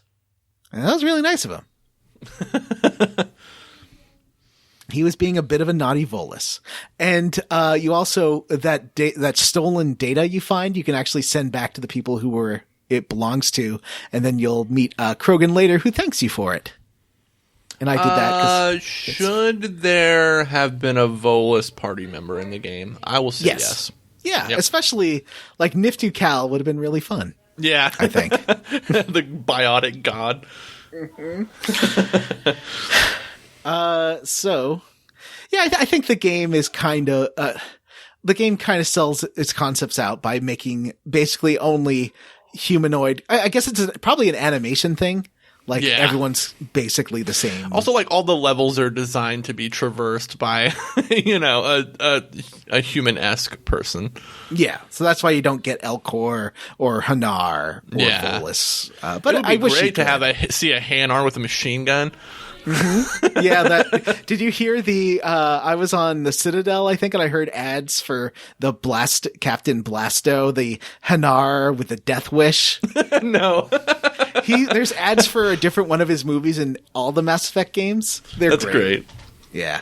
Captain Blasto, you said? I think so. Something like that.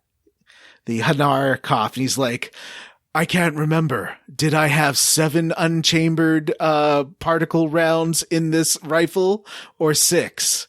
Do you feel fortunate today? Oh, boy. He's fun. I like that. This it one can't Blasto. remember. Yeah. Oh my gosh, there's a great image. Where are we at? Did we talk yet about how Samara joins us? Almost. So now we go to the Eclipse base, and you fight through the first series of mechs, and you do find a hiding Asari mercenary. You'd heard previously that Eclipse mercs had become full members by killing someone, and she's like, I'm not even a full member yet. I haven't killed anyone. I was just pretending to shoot my gun. See? Pew, pew, pew, pew.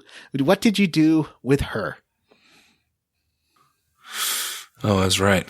I managed to pull Robert Rodriguez off the top of my head when I was talking about Shark Boy and Lava Girl. I'm smart, guys. Yeah, that's a Robert Rodriguez movie. Vanessa? Yeah, Sorry. I did the Renegade option, and then I didn't like how it turned out, so I actually loaded the game and chose not to do that, and so I let her go, and she was very grateful. Mm-hmm, mm-hmm. I can't remember her name because this character comes back. Afterwards. She does. I don't remember her name unless either. you do what I do. Actually, Vanessa, you watched the stream of me doing this. It's weirdly, the editing's weird. It's when very you pull strange. the trigger. Yeah, you come across her, she's cowering, and she's like, please don't shoot me. I'm not a real Eclipse. I'm new. I'm innocent. I just want to live. And I didn't know what they were doing. And so you can either let her go or she sort of starts to move. And then if you pull the Renegade one, you can be like, you chose your side. And then she's like, screw you, you bastard. Or a female gendered insult she turns in my really case. aggressive. Mm-hmm. Yeah, well, she's evil. Yeah. Yeah, she goes for her gun, is what she does. Yeah. I mean, it's not a secret. And you do kill her. And so then you do find out, I'll just say it now because it doesn't super matter. You find information later that she was the one who killed Pitney 4's partner, and she's a full member of the Eclipse. She was just lying and to you. she delighted in murdering somebody. She didn't just admit to doing it. She admitted to doing it, being like, I wish I would have mutilated him or something like that. That's something very shocking. Yeah, she is a bad lady. So then you go through the base. Takes about 40 minutes. There's a big gunship you have to fight. And with the DLC weapon, I got this one DLC weapon that's like an arc gun that shoots one thing and then like has little lightning bolts that kill anything near it. That's Whoa. super good. I also have one that shoots a black hole. That's not as good because you can miss with it pretty easily. I was trying to fight the Praetorian with it on the collector ship and kept missing. But the arc gun is really crazy. It's super good. So what was that? You take down this gunship. Did you have a hard time with that, Matt? Yeah, this gunship was a problem for me for sure because as a Vanguard, you can't use your Vanguard skills on it. Did you have any heavy? Oh, you didn't have the DLC weapons yet, right? I did have the DLC weapons at this point.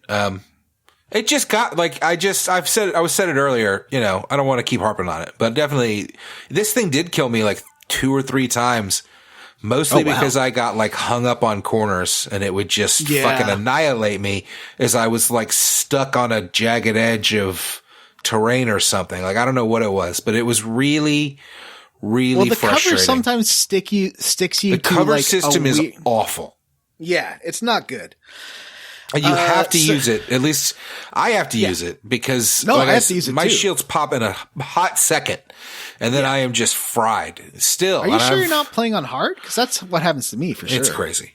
But and then when you've got nowhere to go. But anyway, yeah, I had a tough time with it, but I managed to take it down eventually. I have that Prothean beam or whatever. Yeah, that one's good. Yeah, that works pretty well on it. So you take down the ship, and then you run into what I would call a biotic god. Niftu Cal. Yeah, he's a biotic god. Yeah. He's a Volus who's been exposed to red dust and developed biotic powers, which normally the Volus do not have biotic powers. And he comes at you and starts floating with like, blue magic powers all around him. And he's also stumbling, like he's obviously inebriated or intoxicated. So you have 2 options here. You can tell him, yes, use your biotic powers to kill this, Eclipse, the head of the Eclipse there, Captain Wisa. Or you can tell him, take a little nap. What did you do? I gave him a little pat on the back, and he fell right over and went to sleep. Mm-hmm. That was a Paragon trigger option. The Renegade option of sending him in obviously is what I did. And I got to say, it was a real disappointment. Like he runs into the room and he shoots off a little fart of a thing at her and it like bounces off of her nose.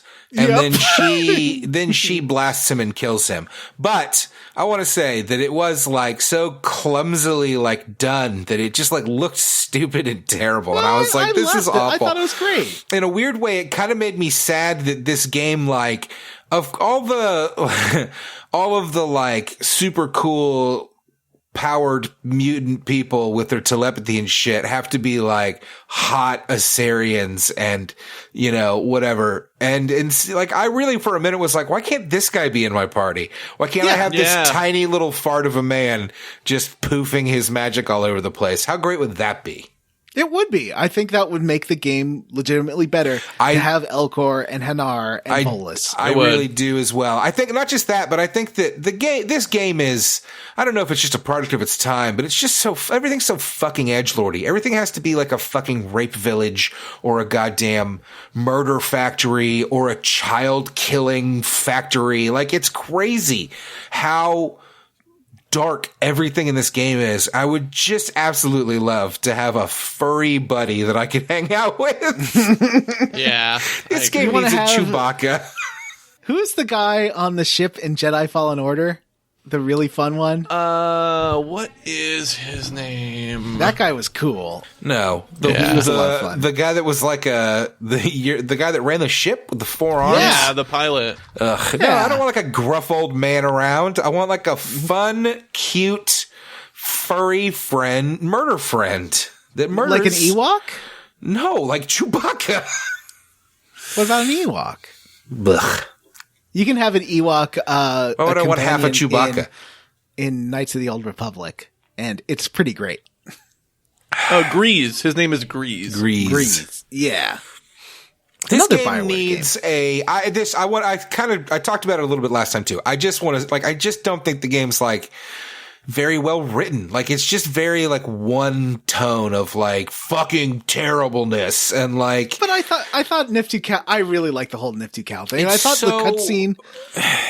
You know. I thought the scene of him throwing his tiny little bionic bolt, it made me laugh. I loved it. Although, I think the cutscenes in general are not very well directed. No, they're terribly done. There's one moment coming up that I was surprised at the, like, because sometimes a lot of times in BioWare games, they reuse the same animation, like from Dragon Age, and like you'll see an animation from Dragon Age coming into Mass Effect and vice versa. And they did a special animation that we'll talk about at the end of this because it was so good and made me laugh so hard. Anyway, but yeah, I thought I really liked Nifty Cal, but I guess your mileage may vary. I kind of wish I hadn't killed him. I really need those renegade points, but he's so cool. And he comes back in Mass Effect 3 if you don't kill him here. Anyway. I put that's not on your choice. This is not because of your choices. Your choices wouldn't have made it any different. It just is what it is. Well, he would have survived. Mm-hmm. He took If a you nice had little joined your nap. team and been awesome. Yeah, I wish.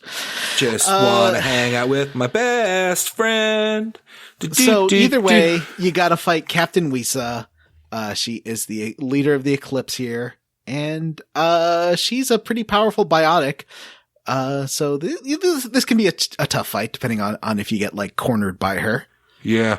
And there's a little trick to this fight where the room is full of these boxes of red sand, and red sand will like double biotic attack power if you're standing in a cloud of it, but it also hurts you. Mm-hmm. So if you have a biotic, it's really beneficial to stand in those clouds, but also she can stand in them and her powers get doubled. But I'll tell you what's not beneficial is the toxic warning flashing in the middle of the screen and beeping at you when you're standing in the middle of a thing. That's not very conducive to like fighting a wave of enemies. After you kill her, you grab her data pad, which has the names of the ship that Samara is looking for. And you also find evidence of Pitney 4 doing some smuggles. And when you get back there, you can choose to give this evidence to Pitney 4, which of course I did because he's my buddy, or you can be a real loser and give it to the detective. Well, none of us are squares and would narc him out to the police, particularly with this Justicar who clearly plans on killing him. I narked so hard and so fast. Me too. He gave me like 9,000 credits. Yeah. Well, the cop gave Couldn't me some wait money to too, narc I this guy. think. I don't remember. Nobody cares I about don't cop remember money. either. That's I not gave money the you can be cop proud something of. else too. You should be ashamed. Oh, I gave the cop the recording of that Eclipse lady admitting to murdering the other Volas I did that guy. too. Yeah. Yeah, So I did she as was well. gonna And she's get like, arrested. too bad she got away. And I'm like, ooh, don't look at me. She was see, I like rubbed her face in it. And I was like, turns out it's not that hard to do police business if you actually leave your desk. And then she was like, well, thanks for killing that killer. And I was like, you're welcome. She would have been a big problem. And I was like, that's right.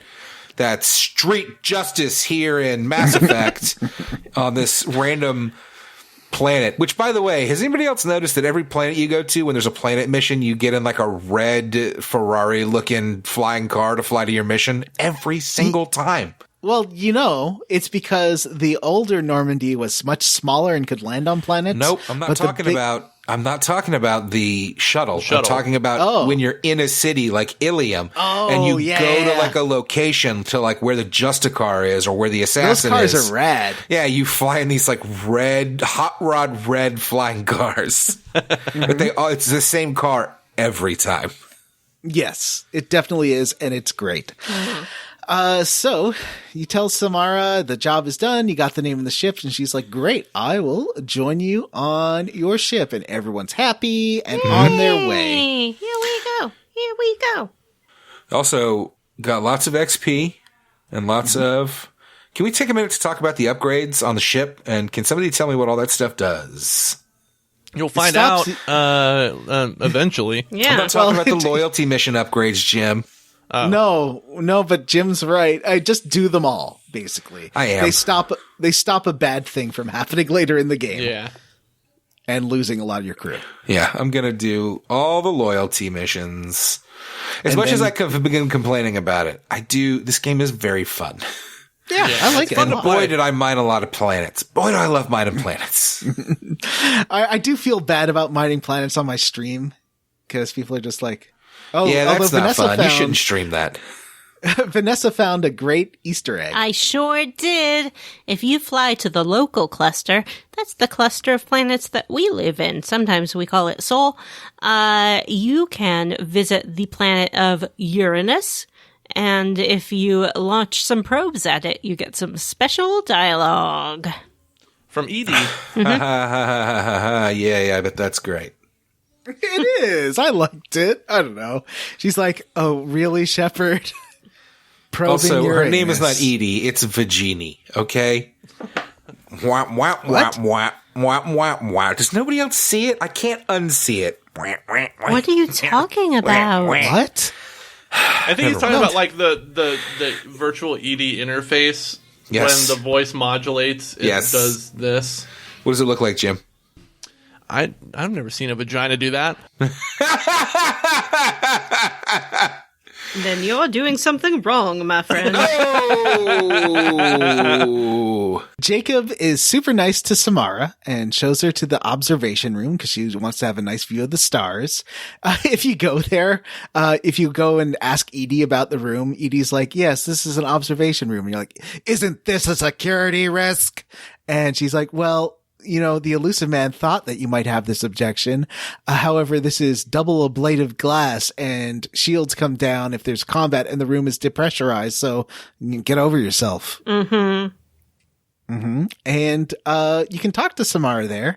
And so the second time you talk to her, she tells you a bit more. She's gone through the data and asks you to go help her find the person who she's tracking, who is, I don't remember the name of it. There's a special Asari name for these super powerful Asaris who species the people they mate with. They suck their DNA or something right up. Instead of Like a species. She says instead of a gentle mingling of nervous systems, her nervous system will overwhelm yours and destroy it. But she I was also like, well- gets like some powers and things from the person. Yeah. And it makes her increase every time she does it, she becomes a bit more powerful. Yeah. And it is like a genetic aberration. And she's like, and this one is very personal to me because she is my daughter. Dun dun Bum, dun. bum, bum. So as my shepherd was like, oh, I'm so sorry. And then there's this like really well done animation of he like leans into her to try and give her like a supportive hug. And she like dodges out of the way of it. As someone who's dodged a few creepy supportive hugs over the years, I totally understand this instinct. What about you, Vanessa? I hugged John and he was surprised and uncomfortable. Well, that's just because I'm very, very shy in person. Aw. I didn't try to hug her, so I didn't get this animation. She does explain that there are only 3 of these, genetic abnormality Asari around, and all 3 of them are her children. Wait, all of them are? All of them. Oh, I Even didn't the know ones that. in Mass Effect 3? I don't know. Oh, yeah, I think if she's alive in Mass Effect 3, I think she's involved in that mission. So, Yeah. In Mass Effect 3, she's like, you have to help her rescue her kids who are on an Asari planet. They're in like some Asari academy or something. Because they're vampire. Yeah, they're this like blood-sucking vampire Yeah. things. She says that the abnormality doesn't become apparent until they reach maturity, and that's why she kept popping out kids. And then she was like, oh, heck, what did I do? And so the other 2 are like basically live a super comfortable life removed from temptation. And they're fine. Like they just can't hang out with anyone. They live in Because they'll sex them isolation. too hard. Sex them too hard. Yeah. And, but the third one was like, screw that. I want to sex who I want. You aren't going to stop me. And that's who she's chasing. So this is Morinth. Do you And- see this as a metaphor for sexually transmitted diseases? I sure hope not. I really don't want to get into that for a lot of very uncomfortable reasons. Understand. Yeah. Yeah. So I guess we'll find out more about that next time, but we still have some more people to recruit. But the last 3 are pretty short, so don't worry about it. Yeah, 3. There's Tali. She is on a system called Dolan, where the star is about to explode on the planet Hailstrom, which is now a Geth stronghold and used to be a Quarian colony. You get introduced after you land by a little shot of a cute little space bug. It walks into the sunlight and then gets fried. You think it would have, well, I guess it's pretty recent that the sunlight kills. The sun has been undergoing some kind of mysterious change. This is an annoying effect, but also kind of fun and interesting. So I think it's cool. More space danger. Yeah. It reminds you of the stuff in Gears 1 and 2 where you have to like stay in the light or these bats will kill you. Oh, yeah. Reminds me a bit of that. Man, Gears 3 sucks. I've never played that one. So you make your way, you have to like stay in the shadows or else your shields get fried. I think this stuff's pretty fun. And there's Geth. I did find out that Geth are considered AI, so that AI hacking attack will actually take over everything but the Geth Colossus, which is super useful. Like it'll even work on Geth Primes. And having those on your side, like that's a skill with Tali, if you have her in your party, that you want to max out because you can basically control a super powerful Geth for 30 seconds or something. Yeah. So you make your way through and there's a building full of dead Quarians. And you do find a radio that talks to a Quarian Marine unit, and they're like, "Hey, we need your help. We are kind of pinned down here. Our mission is to keep Tali safe while she explores the ruins, but we got attacked by Geth." And a Geth dropship comes by and then does explode like most of the Quarians you were talking to. Just a terribly animated and stupid looking scene where this like frozen looking object moves across a frozen looking screen and like shoots some bullets. It's so stupid looking. It's so awful. It's so like the stiff and awkward, and it doesn't like fly or swoop in. It just kind of like on a line moves in like it's a puppet. It's so weird. So it knocks a pillar down in front of the door you need to go into. And so then it gives you like this little side quest. This reminds you of half of BioShock where you want to get through a door and they're like, oh, you have to go to this other place to get these other things to open that door. And then that's 2 hours, except it's only like 5 minutes here. So you get some explosives to blow up this pillar, get through that door. And then you get into a room where Tali, you can get on the radio with Tali. And she's like, Shepard!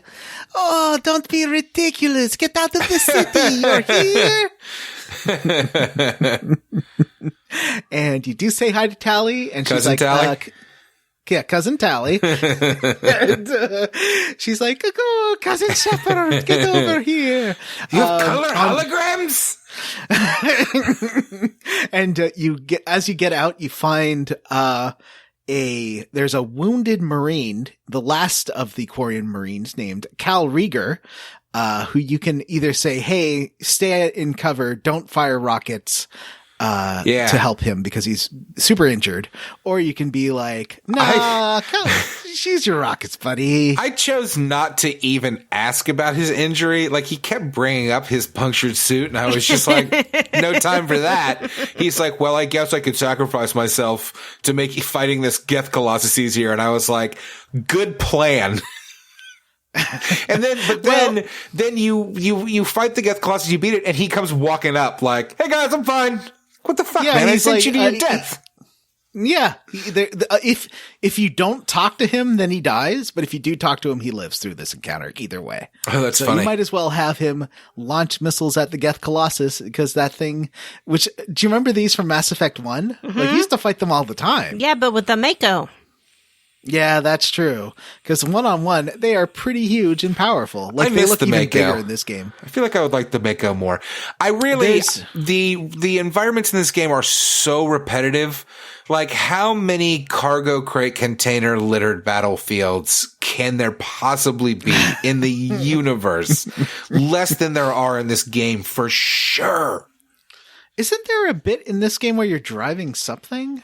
Or is it one of the DLCs you It's get? on That the I've gotten to DLC. yet. It's on I the know Shadow that Burger. You get to drive in a DLC? Yeah. I know that mecha was kind of a piece of shit, but I still kind of miss it. You know, I would like to have the mecha back, please. They should have let you drive a mech around in 2 like you can in 3. I forget, what do they call the ship in 3? The Normandy. No, the thing you drive. It's like the Grizzly or the Ursa or something. I don't or, remember. There's some jokes about it because the gay engineer is saying to the muscle guy, like, "Oh yeah, we all knew you like bears" or something. There's a joke about that in there.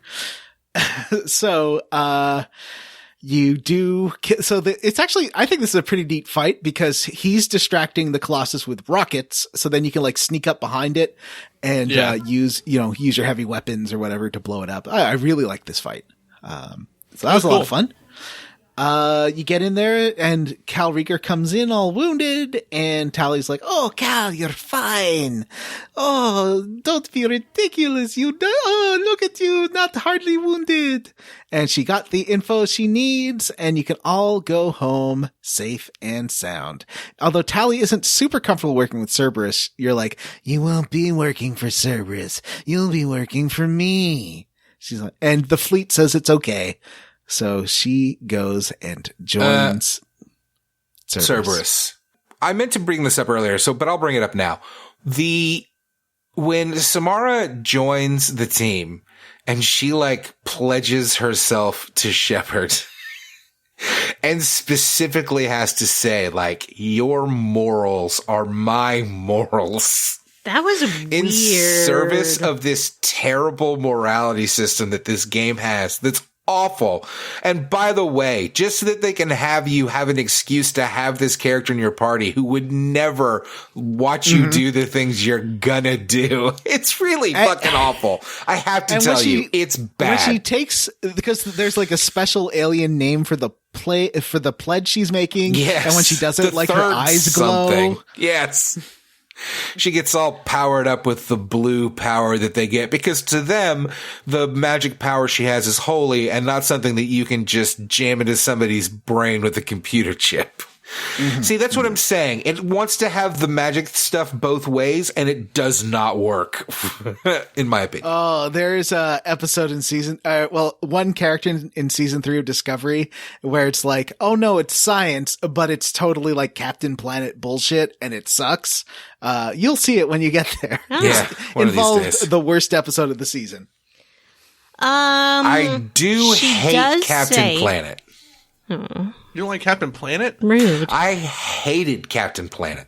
Why? It Was sucks. anybody It's a bad show. a kid when that show was on? Because I I was. was. And I want to tell you, it was a hot garbage show. And Well, I I would guess as rather... a teenager, Yeah, it was Like, over by fucking- the it time was I was that- born, but I saw it on YouTube.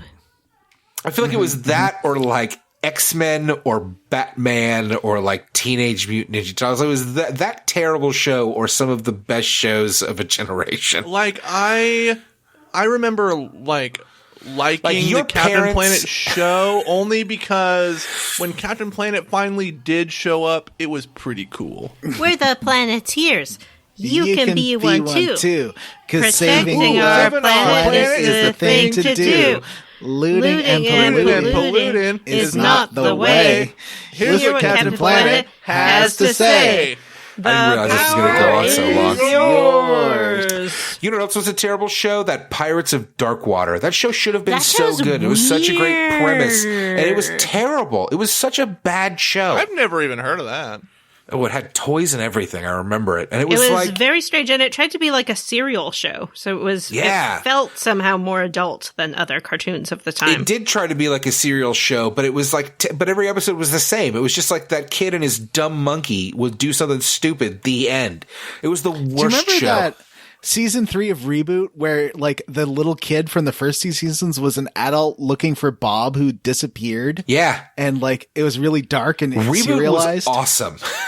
Actually, was pretty great. Reboot started real like generic, but like it leaned entirely on its gimmick, but then very quickly was like, oh, let's insert all sorts of awesome, crazy shit. And there was like that time third season travel. is great. Oh, it was so good. Guys, the worst show that I remember watching as a kid was a show called Tattooed Teenage Alien Fighters from Beverly Hills. Excuse me? I remember that name, but I feel like that that's a all porn? I remember. No, it's got the production value of a porno, but like it's just a really Oh, it was a terrible. It's live like a action, Power Rangers knockoff, right? kind of. Yes, like a battle, like Beetleborgs and Samurai. They would like go into a computer, Oh, yeah. or like the internet to Oh, fight yeah. aliens or something like that. Yes. And it had the word. It's called Tattooed Teenage Alien Fighters from Beverly Hills. Like it's terrible. I have never heard of that. You should look it up. Neither. So Vanessa, what you were saying something about Samara? It sure was. Samara does say that if you do things that she does not like, once her pledge to you is over, she might kill you. Yeah. I bet Oh, she's going yeah, to she follow does through mention with that. I don't know if you can see this in the podcast, but I am making a jerk off motion with my hand. Yeah, he is. I saw it. Yep. Yeah, she is. Vanessa, look at this image I'm putting in the chat. Okay. I hope it's Teenage Mutant Ninja Turtle Beverly Hill alien fighting menaces. What? Oh, God, what the heck? That is a porn version. That's This a is porn. awful. Look at that. That's got to be a porn. That is so much worse than I thought it would be. They're wearing like it's luchador terrible. masks, but their faces are spray painted silver underneath it. I mean, I kind of want the guy on the. I want both those men's outfits. Actually, I want all their outfits. I think I could pull off the purple one, but Yeah. I think me too. For sure, somebody in porn was like, I can get my hands on some bondage gear that looks better than those stupid that is spandex totally suits. sex gear. it's awful. Yeah, it's terrible. I hate All right, this. well, thanks for Jim's Everybody Looks at Pictures That the Listener Can't See Yeah, corner. sorry. We'll just go with it. John will cut it out of the episodes. I'll figure it out. Can you I'll make it move the episode art, John? No. Don't do it. A link in the episode notes.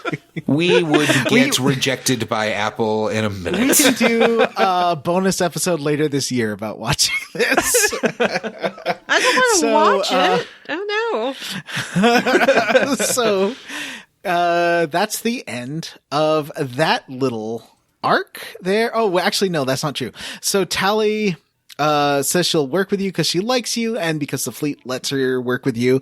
Jacob is nice about it, even though Tally's like, yeah, Cerberus sucks. Cousin Larry, Cousin Shepard, Cerberus sucks. Anyone who works for Cerberus sucks. They destroyed the Quarian ship because She's right. they had some kind of lady on it who they were looking for. So, and Jacob's like, well, I mean, she's not wrong.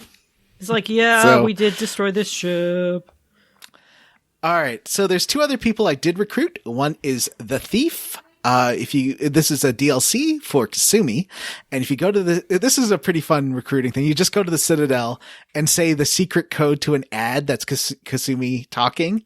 And you talk to Kasumi for a little while and she will join you in return for you helping her with her big score. And you can talk to her on the ship. And as Jim said in the last episode, she's a really overpowered party member. She's got a shadow strike, which basically teleports her. She turns invisible, goes across the field, and does like a backstab. Yeah. It's Nice. really good. It is 100% a Dragon Age backstab. She is a thief.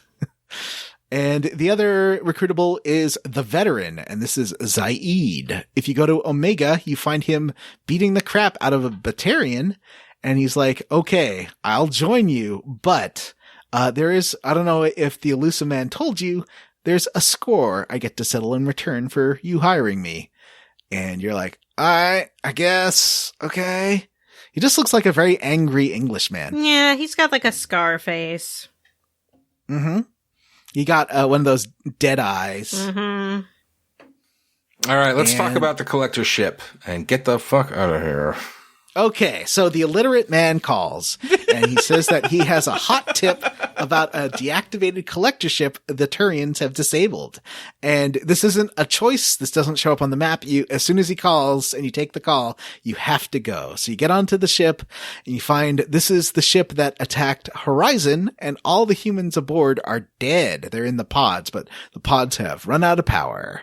This is the same ship that, also killed the Normandy Mark I. So it's not a coincidence. The ship is after you in particular. So you keep going through to find collector data, and you find this like big, ominous looking control panel. And you start sending it to the ship, and the data you send to the ship starts trying to control the Normandy. And Edie's like, whoa. Something's wrong. And you see like the ship you're on start to wake up, and she's like, Shepard, the codes were obviously forged by the collector ship. And I can tell this from the Cerberus data we have that shows this is obviously a forgery, but this also means that the illustrated man did know about this being a fraud before you even got there. Mm-hmm. He knew it was a trap. Yeah, and she's like, it's a trap. Mm-hmm. That's a nerd reference. So, It's a line from a famous science fiction film. Which one? I don't know. Battlestar Galactica. Yeah, probably. Starbucks says it as he sips his coffee. He's like, it's a trap. And then he sips his coffee. I'm sure someone says it's a trap on Battlestar Galactica. I'm sure they do. 1985 or whatever that weird one was. Anyway, so you do get attacked by the collectors. And there's a whole series of boss like at first it's there are these. You do also find out before you get attacked, right? I think you do find out that the collectors are the Protheans. Oh, you're right. Yes, that is an important thing to note. They are the Protheans. How is that possible? The Protheans are extinct. He says that they're the Protheans, but they're not. He says that they're pre-genetically changed, but that via even mean? They're the they deleted Protheans, some like but they're not. redundant. Well, he says that they deleted some streamlined chromosomes and all sorts of stuff, but he basically says it's kind of not the same species, but it's like it was the species. It's like a genetically modified version of the Protheans. That's what they are. Mm-hmm. And they must be being used by the Reapers. Reavers? Yep. I forget. I can't. I will never remember which one it is. In my mind, they will always be Space Terminators. Also, the collector ship, speaking of Space Terminators, is very alien. Very. Well, yeah, they're not human. Yeah. They have their own society and they have their different ships. So it would seem alien to you. Prometheus more than alien, maybe. Right? It's a little too. It feels I don't know. a little aliens because they're being like put in little cocoon things. But the design of the interior ship reminded me a lot of the later alien movies. Like, is it Prometheus? It reminds me more of Resurrection because it's got the Genet red and it feels like a orange resurrection. Yeah, color scheme. Prometheus came out way after this game. I know that, but I am saying that is what it looks like. It's a little too, because Prometheus was all about like blues and very clean surfaces and stuff. And this one, and same with Raised by Wolves, which looks like a spin-off of Prometheus. I want to see Raised by Wolves. I think it looks like the ship, right? Like the ship at the beginning of Alien and the ship that is kind of that they get on in Prometheus that's piloted by the giant men. I don't remember what I know what you're talking about. Yeah. The giant men? I nailed it. The one that crashed on LV-426. Yeah, thanks. The Navigator. I wish those movies are better than they are. What are you talking about? I thought the most recent one was okay. Alien is a great movie. Alien and Aliens are amazing movies. Maybe some of the best movies ever made, in my opinion. Yeah. What about And Alien then after that, it's all Predator downhill. 1? Alien vs. Predator 1, not good. Alien vs. Predator Requiem? Not good also. Okay. That's the one that's set in. That one was filmed in Port Coquitlam and is real funny. Yeah. Because it's like, not I know a that good place. movie, but it's fun to watch. Julio and I have Mongolian there all the time. Ooh, what's his That name? scene at the end of Prometheus when she gets impregnated by an alien baby and then aborts it is one of the craziest things that's ever happened on a screen. I like the that one scene lives in my in brain. Covenant The scene in Covenant where like they're trying to take off and the xenomorph is on top of the ship and you get such good views of the ship like careening around and the thing on top of it. It looks great. It's a great like sequence. I wish those movies were better than they are. So anyway, yeah, the collector ship. Anyway, the collector ship. So you fight through a bunch of collectors. You get the Harbinger back doing his ASMR. You know, the Harbinger, for him being the big bad in this game, does not do anything more than what he's doing right now. Sentience don't need to you can shoot away half. You can shoot him to almost dead before he takes over that body. Yeah, because he spends a long time.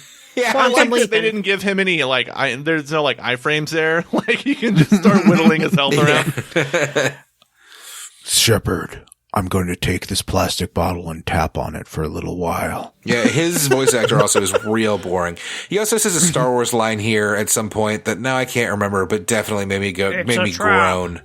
No, it's a trap. It was a Vader line. I can't remember what it was, though. With you. Something like, Shepard. I don't know. Something threatening. He said something threatening that was a Vader line. What is it?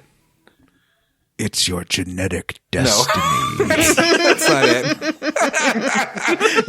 it. Like, Jim last night was like, because Jim was watching me stream, he's like, what does that even mean? Yeah, what does that mean? None of this makes any sense. This game makes no sense. You are a rebel spy. He does say, man, it sucks that I can't think of it now. It's right on the tip I know of my what tongue. it is. He says, here we go. I find your lack of faith disturbing. Yeah. Come on, you are all pulling all these Vader quotes off the top of your heads, but none of you can come up with one of the ones where he's like, I'll kill you, basically, but in like a different way. He says, these attacks are pointless? Strike me down and I'll come back more powerful. That's the wrong character. But I was going to go to Tashi Station to pick up some power converters. He says, wait, is hope is irrelevant? Is that's not it, is it? Yeah, that's Vader. That's a classic Vader line. It's like, Luke, hope is irrelevant. No, that's not true. Keep reading lines, My Jim. attacks will tear you apart. Oh boy. So you eventually that's right. He's like, my lightsaber will strike you down, is what the Harvester says. The Emperor is coming here. Wait, that's something that someone he makes in the movie, in the newer one, in Rogue One. Remember, he makes the dad joke where he's like, "Hi, Dad. Hi, Hungry. I'm Dad." That's how he reveals to Luke Skywalker. The guy shows up at his lava castle. There's like a quick aside scene in Rogue One. He says like "don't choke" or something like that, right? Yeah, he does. He makes a dad joke. It's like a real bad pun. Don't choke on your words. Yeah. It's good stuff. Nice to meet you. Something Chill about out. What happened to the dinosaurs? The Ice Age. Vanessa was helping me come up with lines for when I freeze people to death in Mass Effect. Yep. She was very good at them. They're all those great classic Darth Vader lines to pull from. Yep. Have an ice day. Have an ice day. Oh, yuck. That movie has every line of dialogue that Arnold Schwarzenegger has in that movie is a treasure and a classic.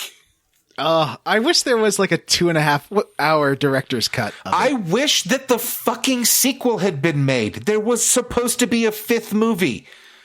Release the Snyder cut. Have we not talked about this before? No. Have we never talked about it on the show? Hang on. You're all going to have to hang on for a minute because this is amazing information. You know, we Batman have like 2 sentences. Okay, who's going to be in it?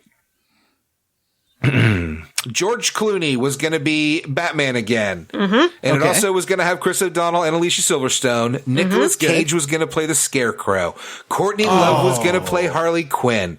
Michael Goh was going to play Alfred. I don't know who. Anyway, other people. Yeah, he always plays Alfred. It's the guy who played Alfred. Whatever. The production. I will say what you will. I think George Clooney was probably the best Bruce Wayne. You think? I really well, like. maybe I like. Keaton, I don't know.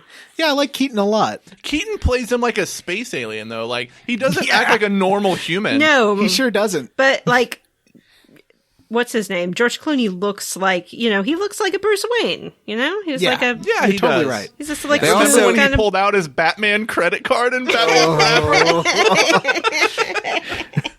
I home really, without it is. I think it is a real tragedy that this movie didn't happen, and that the Nicolas Cage Superman movie did not happen. Those are movies that if they had come out at the time, I would have hated them. But at my age, at this point in my life, I look back and I wish we had a Nicolas Cage Scarecrow. In the script, they were talking about, because I don't know how far it got, but they were talking about him having Batman hallucinate all the old villains and having like Nicholson come back and DeVito come back for like bit parts. That would have been cool. It would have been fucking amazing.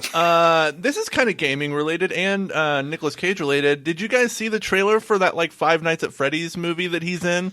Oh, It's not like no. Five Yay. Nights at Freddy's branded, but he's like a guy Yeah. that's paid money to stay overnight at shouldn't like be. an amusement park, Yeah. and the things come to life. It looks yeah, it's great. obviously good. Five Nights at Freddy's.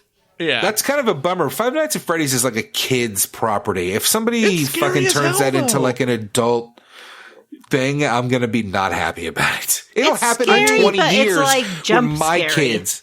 yeah. It's Yeah, a don't- jump you know what it Don't is? the robots have human bodies inside, Yes, like yeah, dead bodies? they're like made. Yeah. They have human innards or something. It's really Oh yeah. gross. See, here's the thing. Yeah. This is what it's comparable to. It's like when we were kids, when we were actually kids, not when we pretend like we were kids.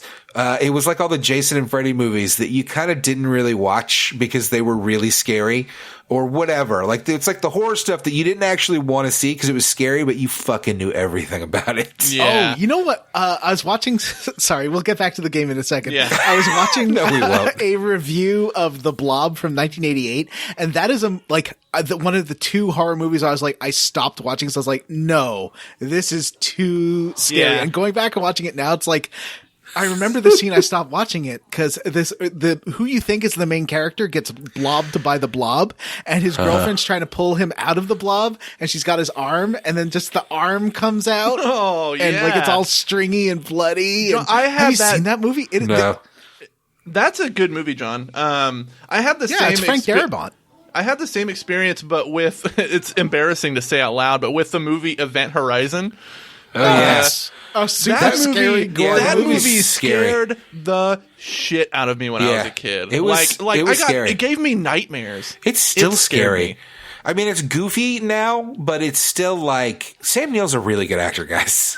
Yeah, but just like the idea that like, they get sucked into this dimension where like they're just tortured endlessly and everything's just horrible. Like it's that idea just terrified me.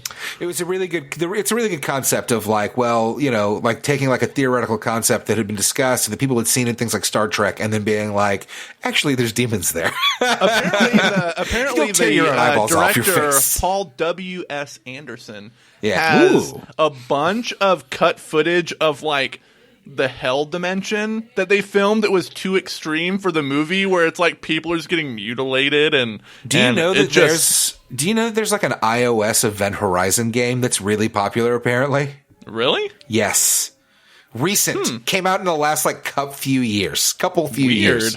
And is like really popular. It's like one of those like clicker games that people play. too scary for It's like me, Cookie man. Clicker, but Event Horizon. No, but like, the like, there's like a Star Trek game like this. There's a bunch of them where you just kind of like manage colonies and stuff. There's not as much. It's like strategy games without the strategy fighting, I guess. Or there is fighting, but it's not the same.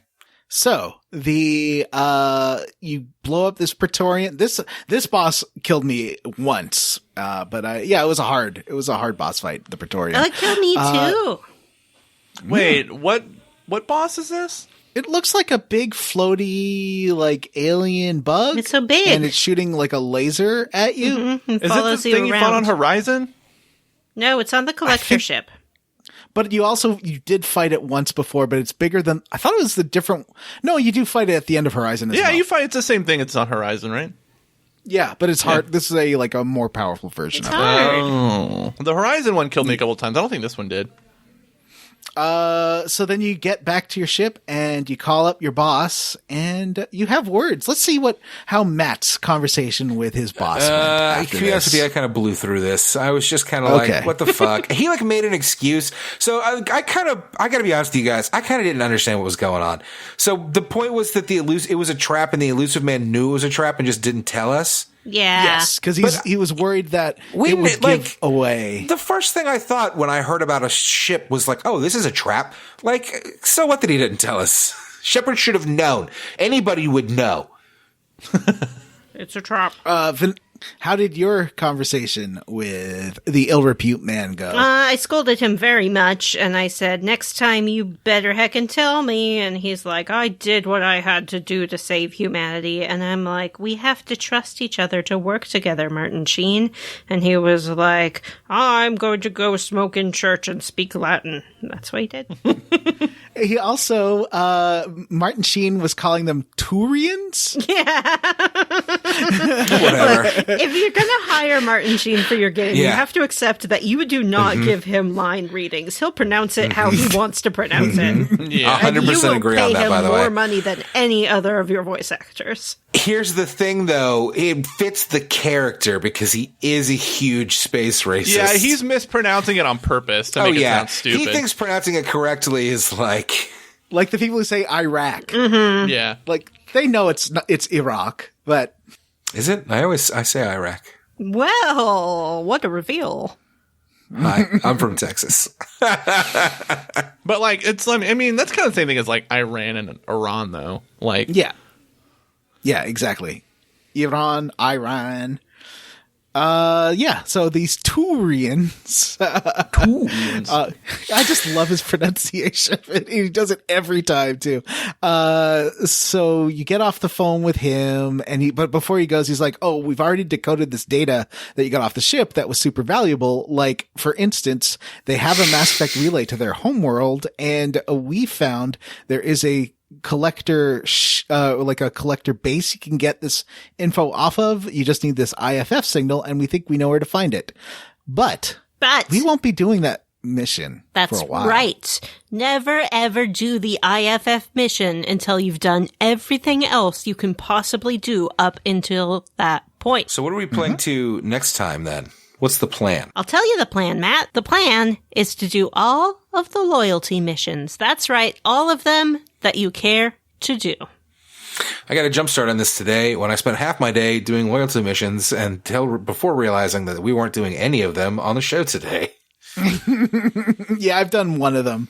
And I also did one of the DLCs, which you should probably spend an episode talking about too. Well, I'm here to talk about the terrible loyalty missions because here's the thing: is that the stuff that happened in that we talked about on the show today, isn't the stuff that made me kind of hate this game now, and it is the loyalty missions. Oh, Well, interesting. we'll talk about that next Can't wait time to hate Square on Roots. Jacob and Miranda and Jack's loyalty missions. And kind Here's of Mordor's. my Kind of Mordor's. suggestion. Get ready. I suggest for optimal options to hold off on doing the loyalty missions connected with Samara and Jack until towards the end. And also you might want to hold off on Tolly. So any other ones that you want to do first, maybe focus on those. Okay. Okay. I already did Jack's. I mean, it doesn't really matter. It just affects how many different story options you have. It's all right. do as much as possible before the IFF mission. Do as So we're much not as even possible. doing the IFF mission. We're just No. doing all I the know. loyalties. I know. I'm just saying in general, as Yeah. a rule of thumb. As a rule of thumb, you don't have to. You know, it's available now, and you do whatever you want to do. I'm not your boss, unless you are. Yeah, it's a guideline. Yeah, it's a guideline. It's a tip. It's a friendly suggestion. If you don't do it, I'll point and laugh at you and be like, you fool. But I'm not going to, tell you have to. Jim. What are you squarely against on this, Chunker? I don't. I'm not really squarely against anything. I like playing this game. I think the recruitment missions and the loyalty missions are like the best part of the game. The part that Matt hates, but we'll talk about that next time. I do, and I guess we'll talk about the loyalty missions next time, but I like jaunting around the world. I like scanning the planets. I don't know, man. This game, it's fun. I almost picked it up again today and was like, do I want to start another playthrough? But I didn't. What about you, Matt? So many things to be squarely against in this chunker. Today, I'll simply focus on the janky fucking cover system, which I hate and is terrible, and I never want to see in a game again. Thank you. Vanessa, what are you squarely against? I'm roundly for Thane. What a great character. He's a very sexy snake. I remember when Mass Effect 2 was coming out and people were talking about, will you be able to romance your new ship members? And the developers were like, yes. And people were like, what if we're already in a romance? And they said, well, we think you're going to find it very hard to resist romancing these new people, even if you want to remain true to your original boo. And they're right. It's very hard to resist. So I won't. Mm-hmm. Don't. Jim. John. Matt. I am roundly for. There's a lot of really good combat scenarios. I really liked the Harbinger. Like, I really like the fight where you're at the Harbinger terminal and everyone's rushing at you. I thought that was fun. I really like the floating one platforms. That was weird. Yeah, I like that. And I like the Geth attack against the Colossus where you had someone else helping you. I thought that was fun. And I am also roundly for Samara's entrance because it's so cool. Get a shirt. Get a shirt. Yeah. A shirt of Samara? Okay. I will. All right, well, I guess that's it for this episode. If you'd like more sweet Square Roots content, we have a series of YouTube videos where we play. So far, we've played some point-and-click games that have been really fun. We've played Phantasmagoria. We played Harvester. We just finished Darkseid 2. Darkseid 2. Those are all on our YouTube channel. What are we playing next? What about 11th Hour? You don't need to bring that up. And next game is Phantasmagoria 2, which will hit YouTube sometime in the near future. I'm excited.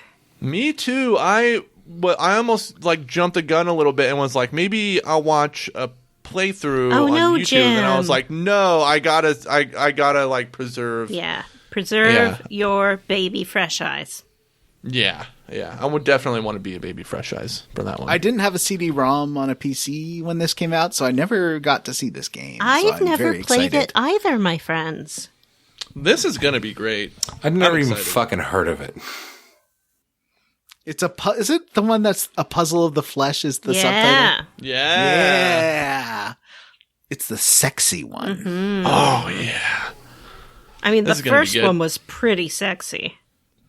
It was. What's his name? Oh, the telephone repairman? The hottest man in the world. Are you sleeping with my wife? I'm here to repair the telephone. But we do have a Patreon. We have a Patreon as well. Don't sleep with my wife. We have a Patreon with even more great Square Roots content. John, what's on our Patreon? For $3 a month, you get access to all our bonus episodes. That's every single one. There's no other tiers for episodes. So $3, you get all of them. And they include stuff like Versus, where we play an older weird game, or stuff like, Instant Classic, where we play a relatively new game that's probably gone on sale so we can afford it, and review that. And there's been lots of those, including stuff like Detroit Become Human and Star Wars Jedi Fallen Order, and lots of stuff like that. We're going to have one eventually, but that's not what we're doing this month. This month we're doing another thing, which you'll be delighted by. Everyone's going to love it, except me. Except for Vanessa. I was thinking about that today. I was like, I don't know if I believe that Vanessa's actually going to watch it. I'll do it.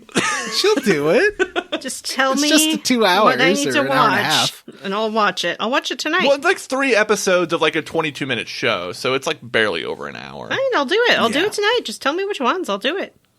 I already told you. And Tell me for again. $5 a month, you can help us choose games. And there's going to be a vote coming up pretty soon in the next game or two, where you'll help us. You'll get the vote on which game we, play. So that's going to be exciting. Yeah.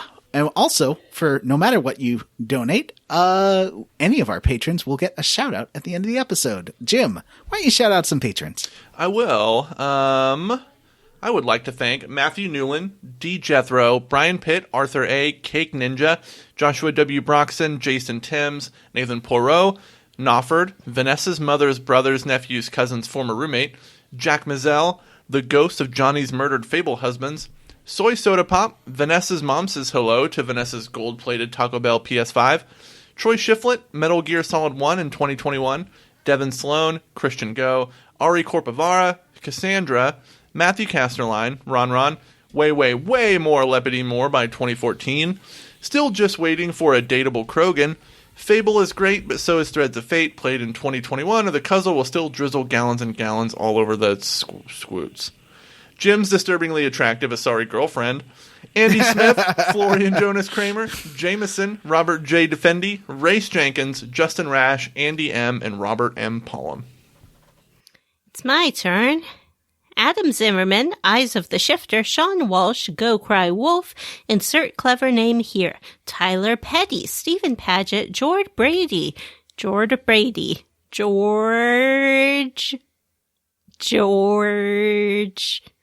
John is highlighting it on the notes jungle, so I strong can as see he it. can be. George Brady. Justin Ham. Oh my god, what is this game? Is assuming direct control of the RPG luminary. Mary, Queen of Scoffs, you make so sad. Dylan Rowe, picturing what's beyond Sydney's route always ends up being the final fantasy in my spank bank and results in new squoot stains. That's a little too much.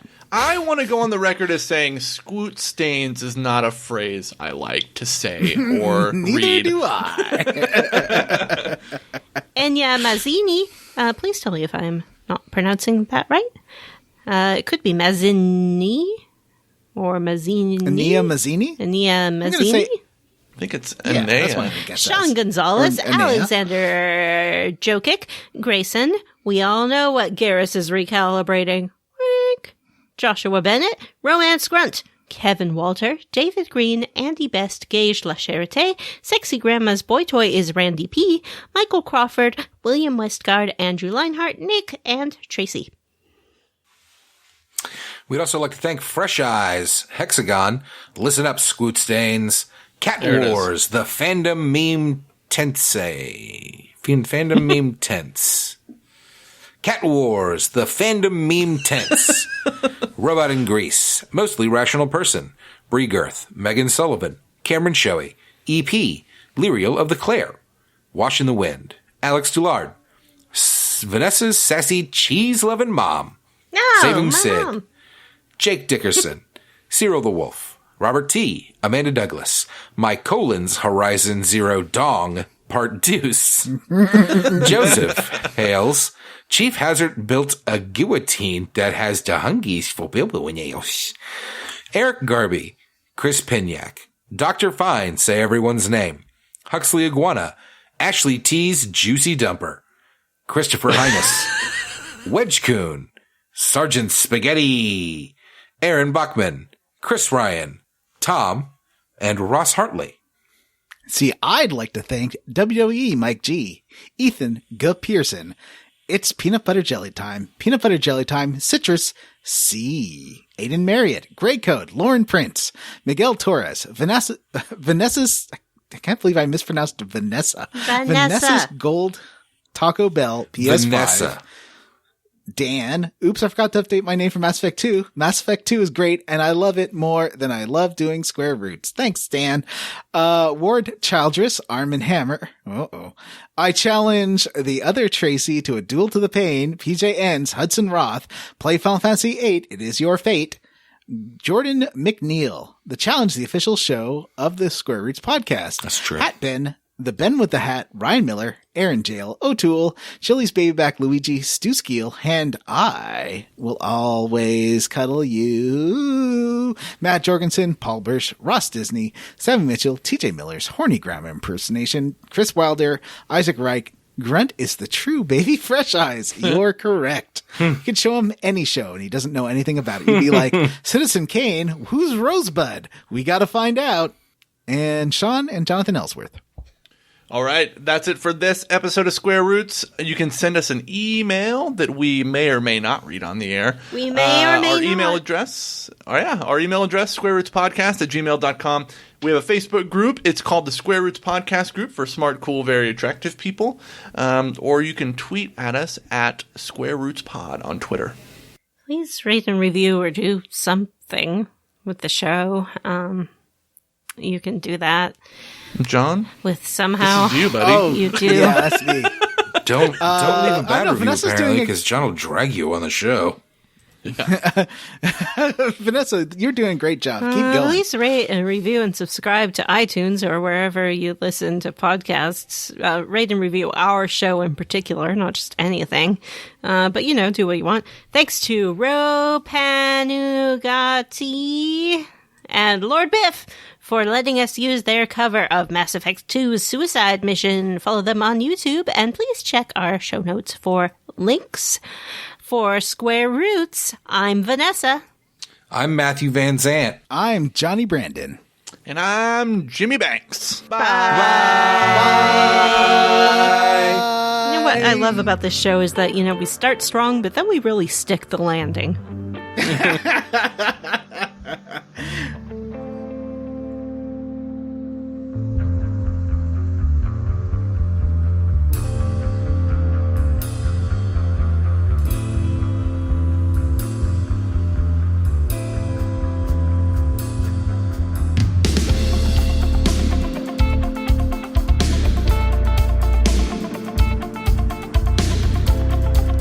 Hi, everybody. Welcome to the Square Roots podcast. This week, John wrote the intro, so I'm going to go ahead and give what he wrote here a little read, and then he is going to read the one that I wrote. Here we go. Last time on Square Roots, space, the beltial frontier. These are the voyages of people who wear belts as a top. Not anymore. Now Jack has a cool vest with like a shirt on under it and everything. And a stupid looking, the KOTOR visor? That visor looks so dumb. Yeah, that stupid KOTOR visor. Whatever, I'll take stupid KOTOR visor and shirt. Like her much better with a shirt on, just gotta say it. Yeah. What do you want me to tell you? Last time on Square Roots, Oh, no. we get to know Jack, pull a classic prison break, and pop open a can of fresh new Krogan. Later, we reunite with our long-lost love on Horizon, but they totally neg us. Whatever, Caden. It's not like I don't have options. I have a ship full of Xenodick just waiting to ride. Blast off, baby. Blast off.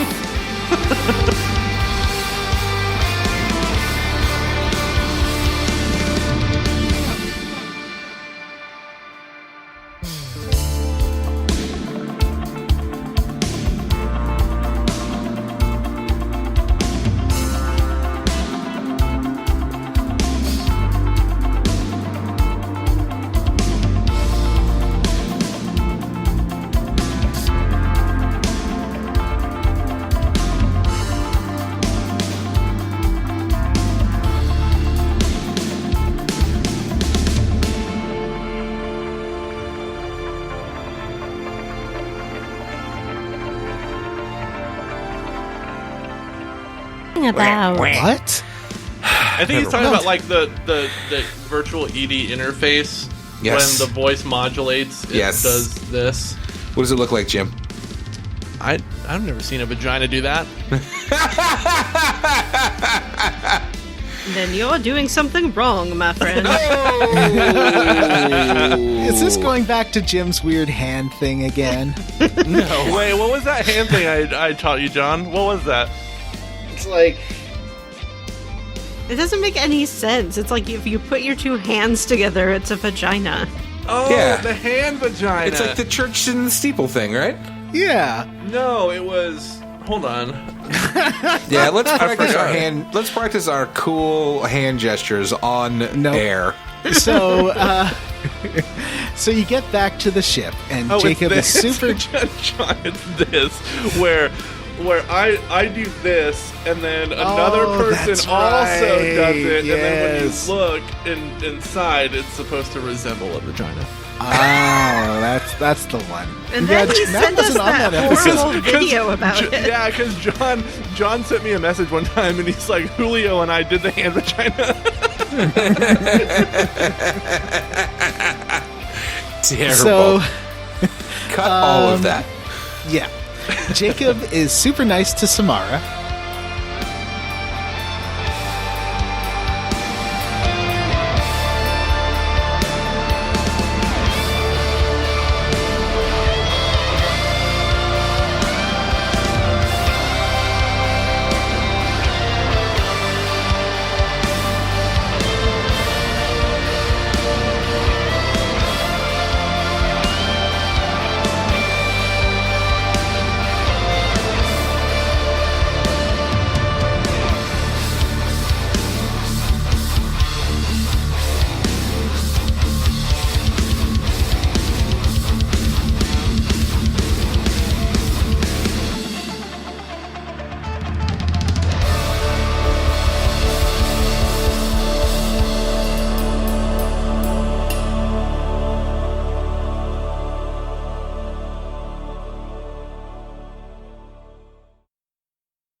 Wild Wild West.